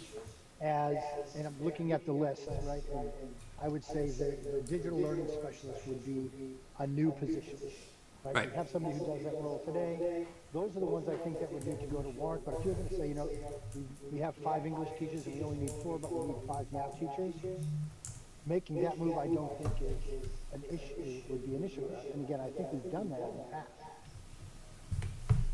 But not without concern though, Peter, is what I would say to that, because when we have shifted some elementary school teachers, for example, from, eliminating one from first grade and moving one as the population, that group moved up to second grade, there still has been concern raised from members in town regarding changing that position. Now, we've done it anyway, you're right. We do it anyway because we have to meet the needs of the students and our job is to meet the needs of the district. But that warrant article or that advisory article is still cited in those situations. So I guess I would be curious, and I'm not trying to jump the gun here, but my first question would be which of these positions, are these in the order you would put them in for priority or not, number one? And then number two, from a board standpoint, I'd be interested in having the board go through the positions and say which ones they think need to be a warrant article and which ones they think could be done without a warrant article. So they're not necessarily in the order of priority here, and I think different things, the priority changes on how you look at the position, if that makes sense. So let's take the athletic trainer position, right? Of all of these, like that would be, we're going to get those services provided one way or the other. Either we're going to do the contract that we currently have in the budget, or if this was to pass a warrant article, we would hire somebody, right? So if you look at the positions here, that would be the bottom thing on my rung. But from a smart business decision, I feel like that's one of the easiest things to accomplish here, right? Like put that on the warrant, explain to people that we're going to commit to not spend the money on the contract for the athletic trainer. You're going to see it back, at the end of the year, that it's going to be there. So I would say like that, I would push to include that as one of the warrant articles because it just makes sense to do, right? And because then you're not including it in your budget and running the risk of your budget failing. That's how I see that. Because to me, I'm still a firm believer that we need to empower you guys to run the district. And if you don't do a good job of it, you're not going to have a job, right? Yeah. Just like, it's to me, it's all about, well, just be aware of it. But Can't type here. again, the taxpayers, it's where do they have a say? Where can they control things? They can control things on voting down the budget. They can control on voting for each of our seats every 3 years. And, ultimately, they can run you out of town. Yeah. Now, in terms of prioritizing these positions, my number two, keep me up at night things Network. one is the 100%. network 100%. because of all the security issues with it. Yep. I mean, you're seeing from a board perspective, you're getting more junk mail, right? You're yeah. getting that spam stuff in the board email and stuff like that. Let's And give two- Google a tour of our schools. Right, exactly, that type of stuff. And two, The most anything ridiculous email. anything Sure, connected welcome. to the mental health and special education, that would be the number two thing for me, right? And when we look at the part-time counselor increase at CHS, there's a domino effect to that where the director of counseling would take on some of the student service director's responsibilities to help her out, help Sarah Pooler be able to manage special ed more efficiently. She's doing a great job, but there's just so much on her plate. It's insane the amount you put on that position's plate. So that would strengthen, I would think, both our mental health capacities, counseling, special education, and I think those are huge priorities. I'm partial to math because I think, we need to improve math across the board in this district. I'm a math teacher by trade. I think math scores should be better. That's not a shot at anybody. I just think we can perform better. So if we need to do more intervention work with that, I see the value in the math tutor there. The digital learning specialist, I think there's value to that because the job that we have right now is not set up for success to have someone across the 3 buildings for that. So when you look at making the best bang for your buck, we're not getting the best bang for our buck when we're trying to take our current digital learning specialist and spread her across 3 buildings. The second one will help that. If I had to prioritize this with everything else there, I think that's a high priority, but I don't think it's bigger than the network administrator or our mental health special ed stuff. So I guess my question would be, if you had to make decisions solely based off of putting them in the budget. Now, I know this is an unfair question because you don't really know our towns but I mean, ultimately, if you know that you're in a town that is, tries to be fiscally conservative, and so you run the risk, you got to really figure out, is it worth it to me to try to put this through and have my budget fail? what are the things that you would draw the line on? In my opinion, if that's the case, then maybe yes, go ahead and put those as a warrant for that year. Don't test your budget with that. Just test the town's willingness to go above and beyond your budget to accommodate those. So I get worried, so let's take network administrator for a second. I get worried about the no means no of putting that as a standalone warrant article. Like, I cannot stress enough how scared of, like, our network crashing I am, because it happened in Hudson. Like, we're so lucky it affected us Just a little happened bit. to Hannaford. I could do Hannaford to go for like 3 weeks. That's And terrible. so, like, this is why I talk about reconfiguring positions, right? Like, let's say an opportunity arose in the spring with the moving pieces of staffing and everything like that. And we could, for a budget neutral decision, take opportunities that arose and hire a network administrator. If we've had a warrant article that says no means no, am I violating that warrant article if we're trying to do that? I think, unfortunately, Yeah, you yes, are. you are, right? You heard from your tech. So I would be nervous to put that as a warrant article in the event it fails, and then my hands are tied for a full year to get that back on the warrant article and pray nothing happens, right? Or get it in your budget the next year. Yeah, whatever the case may be. But I don't know if, like, just that like that feels weird to put as a number one priority. Like, I'm not saying yet that that's my number one priority, but that is something that, like, with the pieces and how all this stuff works, I don't know if that should be a warrant article because of the fear of the no means no. It should be a warrant article. Yeah, I know, but I hope that makes sense, like what I'm saying. I think it should be, and I also think it's probably a pretty easy, I don't want to say easy sell, but it's something I think that the general public understands. I think we can make the case. I hope so. Never mind, Yeah. never mind Hannaford, which, affected all of us. It's very important. You look at Change Healthcare, which shut down the medical billing for the United States for months and months, and it's still affecting people's insurance rates getting paid, and that was 300 million people stopped taking. So I think the network administrator position, that I would support it as a warrant article. I think it's important. I think the athletic trainer makes good logical Financial sense. sense. At the at our first meeting, I think with the budget committee, the chair of the budget committee said that was something that he would support on a warrant article. So. Now with Some of the other things we're gonna have to, put on a warrant article. and have I people think the network go- administrator and athletic trainer also should be warrant, and I think those are the two that you probably focus on for this year. Yeah, so with for just like how you operate and handle these, when we do the potential proposal to increase like that part-time counselor to a full-time counselor, right? Is that something that would be warrant article worthy, or is that something that can be done through a budgetary standpoint? You have the position, you have the person on staff hypothetically, like you would just increase the person's job, right, that you have on staff already. Like, is that a warrant article thing? That has, so I'm thinking of the ELL, the Spanish, or I'm sorry, the English, ELL, right? Yeah, in the past. That one went down and then went back up. We've added it directly to the budget. It would have been on the top of our Yep. spreadsheet to let them know we're Yeah. looking to increase. So we didn't do that here to have this conversation, right? Because again, transparency is the game here, new era. We're trying to be open and honest. We understand, I'm speaking more for myself than anyone else, new set of rules that's different for me. Don't want to think we're being sneaky or anything like that, just being honest about everything. So how does I guess my question would be, how does the board feel about that one being in the budget and not a warrant article? So the athletic trainer and the network administrator going to warrant, but because we already have a full-time school counselor, we also have a part-time school counselor, and then we have the head or the director of counseling, it would just be making that 2.5 go to, go to 3, right? And then, Yeah, to take the 0.5 to 1.0. Yeah. So instead of 2.5, it's 3.0.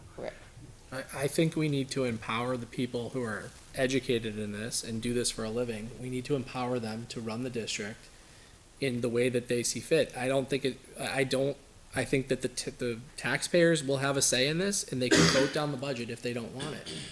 But I think that we have to have some level of, we can't expect the taxpayers to try to educate themselves on the necessity behind, like, pretty complex things within education. Did we do this with another position last year or the year before? Yes. Half-time to full-time? Yes. We added a guidance counselor at DMS last year. Through the budget. That came from the floor. No, that came from the floor, Tina. Last year, we Right, increased but the it was in the ELL budget, teacher and then from it was removed. Did we remove it, or did the budget committee remove it? Budget committee Budget removed committee it. removed it. You chose, it didn't make it forward, it came up on the floor. But the ELL was one that went from, I want to say 70%, 0.7 to full, yeah, without. Can I bounce back to the athletic trainer? Yeah. That one seems like an easy, keep it in the budget, right? If we're saying, we're paying a contract that's $40,000, for $8,000 more, we can hire somebody and have them in-house. Why wouldn't we just swap out that contract with a hire? I think that's actually like, yeah, like, I don't disagree with you, Tina, at all. I would love to just do that, but I think that is one of the more straightforward, like, it needs to be a warrant article, if I'm interpreting the warrant article stuff correctly. I understand the fears, but, typically for that to be a warrant article and for some of those much bigger positions to not be, I don't know. It just that doesn't make sense. Thinking out loud. Oh, sorry. You're still going, Tina. Go ahead. That's all right. I'm with Matt, and I've always felt that way. Just thinking out loud, I mean, is it as simple, and it's probably not, but is it as simple as, does it require us to create and do a new job description? Is that what determines what a new position is? So for athletic trainer, we don't have a job description for that because we contract out for that. So that would be one, okay, we need to put that on a warrant. Network administrator, that's one we would need to create a job description for. But math tutor, we have a job description for that. See, I don't think it's, I don't Counselor. feel like it's that. I think Okay. my opinion on that is that we, and it's because there was a lack of trust, right? Mhm. People felt like they really needed to micromanage the district, and understandably, I understand that, but we have to at some point get back to letting the district run as a district and recognizing that by doing that, just by not putting things on a warrant article, doesn't mean that the taxpayer is giving up control. The taxpayers have control. They have the control over voting down the budget. They have the control over not reelecting any one of us. And, by virtue of those things, all of these people's jobs are, at stake at some point if they're not doing a good job. So we need to get back to having a school district that can run itself without being severely I micromanaged. really appreciate that, and I would like to have the time to build that trust with everybody, our team to build that trust with everybody, which I hope we're making progress on that as the year's been unfolding. So I don't mind being a little bit cautious this year if that helps the longer term of building trust, that we are trying to do right by the district, we're trying to be fiscally responsible. That sometimes means spending a little money, but also not spending too much. Trying to make sure that we're giving the best education we can to our kids here, that we're providing the services that we need. And I just want to make sure we do it right, that everyone feels comfortable and that trust is built, right, like over time. So if that means we got to work for that trust in year one here, then we got to work for that trust. Well, to be clear, I have no problem with making the network administrator or the athletic trainer warrants this year. Peter was trying to say something.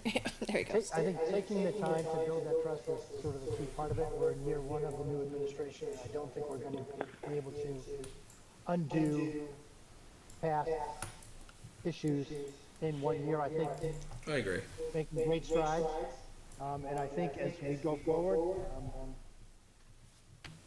I just think we have to go slow. I think we're baby steps. So I guess the question is, what is the proposal for tonight then? So I just kind of put my thoughts down for each position, and you tell me if you guys agree to this or not, right? Part-time school counselor, full-time school counselor, I think we can do that in the budget. Athletic trainer, warrant. Parking lot attendant, budget. Digital learning specialist, warrant. Math tutor, absolutely budget. Building and grounds manager, I think that's a change of responsibilities. I think that's a budget thing. Network administrator, warrant. Completely agree. That's how I would have done the list. And I think I just want to clarify, so because digital learning specialist has come up a couple Did you get that, different Holly? times. She's writing it now. Okay. I just, Her little box going. Okay, all right. Her little box is going fast. I don't view, so, you know, you've talked about like, okay, like, we don't wanna, if You there's do an that opportunity to pivot, we don't wanna be restricted from Budget pivoting. That, warrant. in your opinion, is a position that Digital Budget. learning it wouldn't specialist matter. was. It wouldn't matter if we warrant. couldn't pivot Yeah. in 1 year. I think we could I think like digital learning specialist, that position is one of those positions you could pivot to if opportunities fell certain ways, But my right? point, Like, yeah. that's my point though. Yeah. My point is if we make that a warrant article position, you don't, and Can't have it it. gets voted down, you do not have the ability to pivot to that. Exactly, and that's the fear, right? But so that's what I'm saying. So of all of the things that Andrew just listed, I agree with the majority of them. You know, athletic trainer, if we do, Uh-oh, if he they hits say, the if the town power says no this year, we're not gonna be like, oh my God, we can't pivot, what are we gonna do now, right? Right, Like, we have to pivot same everything. thing with the, the network administrator, hopefully people will see the value, but I think that we'll find a way. But I guess my big question is just the digital learning specialist. If we go to warrant and they say no, which is, you know, possible, Yeah. we just have to not go that route. Now And I with think the- that impacts. Now, you know, let's your- just, again, The following year. This means no this year, it means you're gonna have to pitch it. now just to talk through, and I'm not, again, not trying to be shady, just trying to understand. Let's say we did not put the digital learning specialist even on warrant this year, did not come forward as a warrant article. The spring unfolds, hiring comes and goes, people come and go. We have a job description for a digital learning specialist already. If an opportunity arose to pivot to that position because we didn't put it forward as a warrant, would that be okay? Because it's a job that exists within our district already. We have a job description for, we know things change, we can adjust this over here, we can change that over there, and we could pivot to it easily. Not easily, but like it would make the logical sense with the moves. And that may not emerge, right? Like, let's say in a perfect world, all of our staff come back. That would be excellent. That'd be wonderful. It's going to right? happen. It's going to happen. Like, there would be no need to pivot anywhere, right? But like, reality tells us that even on the best case scenarios, life changes happen for people, right? And that you're going to have people come and go. And sometimes those life changes allow for opportunities for you to do different things. So, and I feel like that's the responsible thing in our roles, is to take advantage So what of you're those saying is don't budget for it and don't put it as a warrant For digital learning specialist. for digital learning specialist. I think that's the smart play with it. That doesn't agree mean with it that. will happen next year. No, right? I agree But with I that. think that's a smart play because it allows, because it gets you out of the no versus no. I also Because think it's a position that keeping it exists. to 2 warrants is a good idea, Simplifies because it. I think, you know, when I see the town and they've got 18, 20 different warrant articles, it's a lot. Yeah. Keeping it to 2, Especially if we do solar and. yeah.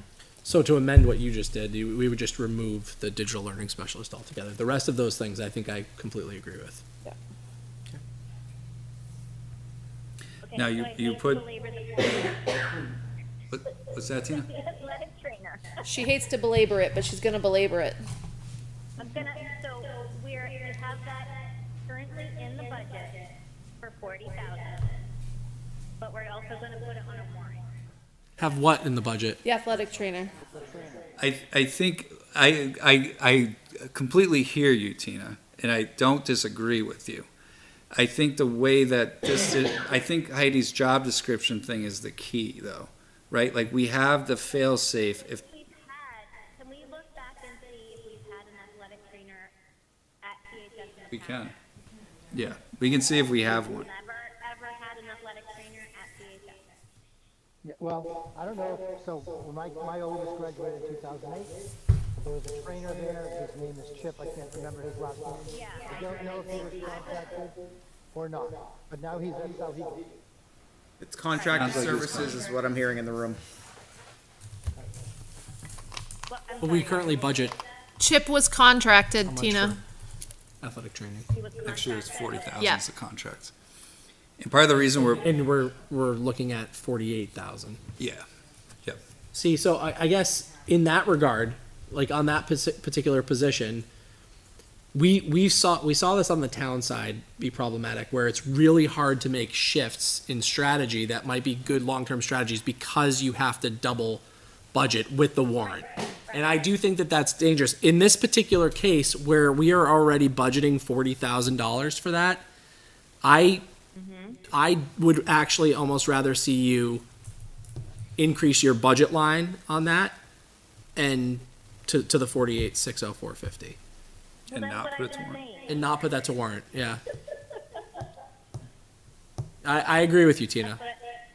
Thank you. But then it definitely becomes a new position.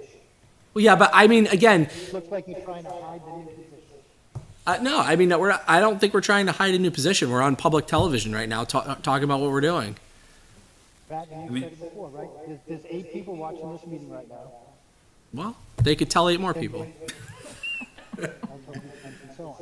But if that's what's gonna come out of it, is look at it, try to slide this by. We get caught by the budget committee, and while I agree it's silly to have both items in the budget, but if you commit to returning the 45,000 for the contract at the end of the year, But how many people are going to understand that though? That's the real problem. They're going to look at a budget and then they're going to say, but now you also want an additional 48,000. We're going to be in that loop forever. I think for tonight, I think we've solved at least the initial conversation. I think we've given the superintendent some initial direction. And we make a final decision on the 5th, I think on the 4th, right? 4th. Yep. I think we're pretty close. I think we're close. I think, again, if we're gonna tee up some warrant articles, this gives you direction to frame those warrant articles in for additional board discussion to happen. Appreciate it. Anything else on this? I think the only thing is just like detail stuff. So we'll meet with the budget committee tomorrow. We're gonna rerun pages here, right, with the adjustments we made tonight. So, yeah, all the sections that have changed, which is pretty much all of it, Yeah. right? They're going to want refreshed sections. Yep. For probably the entire budget committee. Yep. So they have that going into their December 5th meeting. Now, would we include any of these in those refreshed pages? No, because the board hasn't voted on them or Yep. taken any action Yeah, on just them, wanted but to we can clarify. highlight verbally Yeah. things that we're considering still. Okay, sounds good. Does that work? Yeah. Okay. All right, anything else budget related tonight? All right, we're gonna shift back to our agenda this evening. I know These are gonna be quick, I swear. our business administrator has been very patient, as has our curriculum director, so we'll turn it over to Ms. Starling for a quick BA update. All right. I have the updated school board financials and transfers. Are there any transfers requiring board approval? No, there are not. Okay. Then I also wanted to just give a update on solar. We do have a date on the books for next Friday, the day after Thanksgiving. Diana Britt is gonna be coming in and doing the final solar system interconnection, which basically means once all of the testing has been complete and we've been given the go-ahead by Eversource and the Litchfield Building Department, that we'll be able to just flip the switch and go to production. So So that, we're gonna go live on Friday? we're not going live, no, no, I'm sorry, let me clarify. It's good, but not that good. Exactly. So essentially, it's gonna get everything in place. It's doing all of the work so you, that Holly. once we have that approval, we can flip the switch. Okay. The key thing is we have to have no power in the building for 6 hours, so it's important we do that on a non-school day. Yes, And we've already coordinated with the fire department, they're aware and stuff like that. so. correct. Okay. And When then are we gonna flick the switch, New Year's Eve, and light everything up? We're gonna do a big fireworks show just right over there to celebrate, so. There's Christmas lights over on Saturday. Yeah, there we go. Right. And then Impact Fire, we also have, they're coming next Wednesday. Again, when we have no students in the building, they're going to hopefully, the hope is to locate where that wire interference is happening and that horrible noise in the upstairs of CHS, and hopefully get that addressed. Awesome. That's right. all I have. Thank you for the update. Sure. We'll turn it over to Dr. Taylor. All right, just really quickly, as I mentioned earlier, I've been going around and talking with all of the teachers regarding the drafted new Ed 306 rules. There's been quite a bit of changes. Those have not gone through yet. They're still in process of legislation, but I feel it's important for all educators to understand what these things are. And there was a lack of understanding in those things, so now everybody is aware of them and has them. And we're going to continue talking about that. And I'm excited for tomorrow. It's our first vertical curriculum alignment day with math.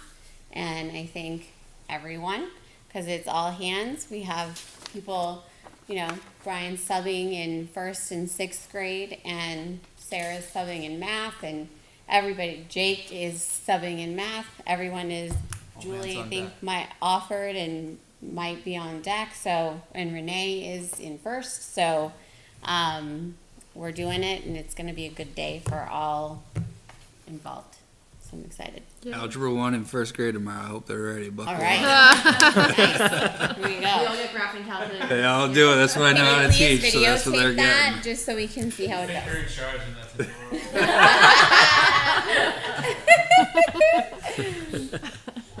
Yeah, so that was all. Okay, well, thank you for the update.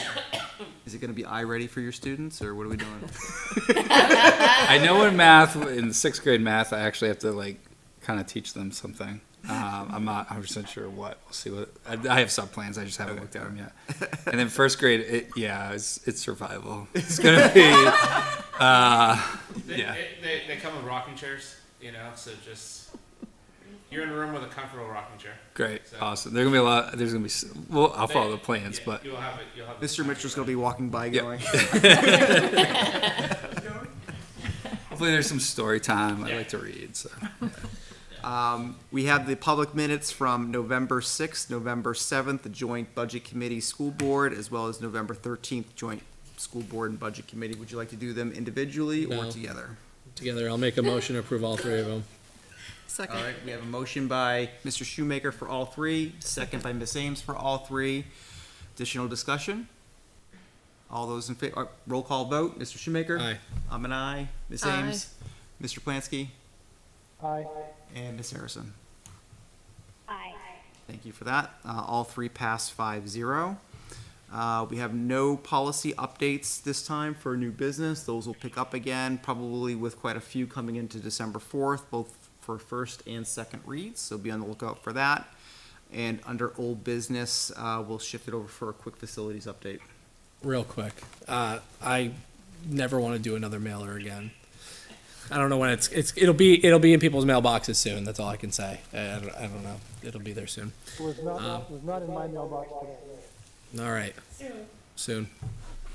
It'll be here soon. I think we're up to 700. How many, Dan? I believe we're in the 730s. We're in the 730 range for responses. I believe we're in. Looking forward to getting that on-site insight report. yeah, I just have one quick thing on that. I know it's late and people are tired, but we would like to do a presentation, obviously, with Tina, the assessor, on that. Facilities committee obviously wants to hear that as well. Is there value in doing that together, as the board and the facility committee? Do we want to do that as part of a board meeting? Do we want to do that as a separate, at the facilities committee meeting? Is there something, we don't have to decide that right this I'd second. love to do that as a board meeting. I think the challenge will be capacity. Yeah. And spacing, so we just need to think that. We could try to shift over to the fire department where we have the facilities meetings and stuff like that. I don't think because of budget tonight, our agenda for the 4th is kind of full already. I don't want to do that night, and we'll just be digesting the report. But maybe the 18th, that board meeting later in December, as long as that aligns with Tina's schedule. And what would be good about that is we can then also have presumably some pretty good data from the surveys as well. Yeah, and if we need to consider adding another off-cycle meeting, specifically for that purpose, we can talk about it. All right. And when I speak to her name is Tina too, not this Tina, different Tina who came in to do the assessments. On Monday, I'll start kicking around some dates with her on what works for her schedule. Perfect. All right, thank you for that. Okay, school board comments. All right, thank you for that. We'll close that out. Manifest has 3 signatures. Community input tonight. We did it already, didn't we? We did it again. That's true. We did it hours ago, it seems like. All right. Motion to enter non-public. We have a motion to close our public meeting and enter non-public by Mr. Shoemaker. Second. Second by Ms. Ames. We'll do a roll call vote. Aye. Shoemaker? I'm an aye. Ms. Ames? I'm an aye. Mr. Plansky? Aye. Ms. Harrison? Thank you for that. So we are entering non-public under RSA 91A3, A through C, to cover off on a few additional matters. We appreciate everyone hanging out with us tonight to cover all the budget items. And our next school board meeting is December 4th. Thank you all. Have a great evening.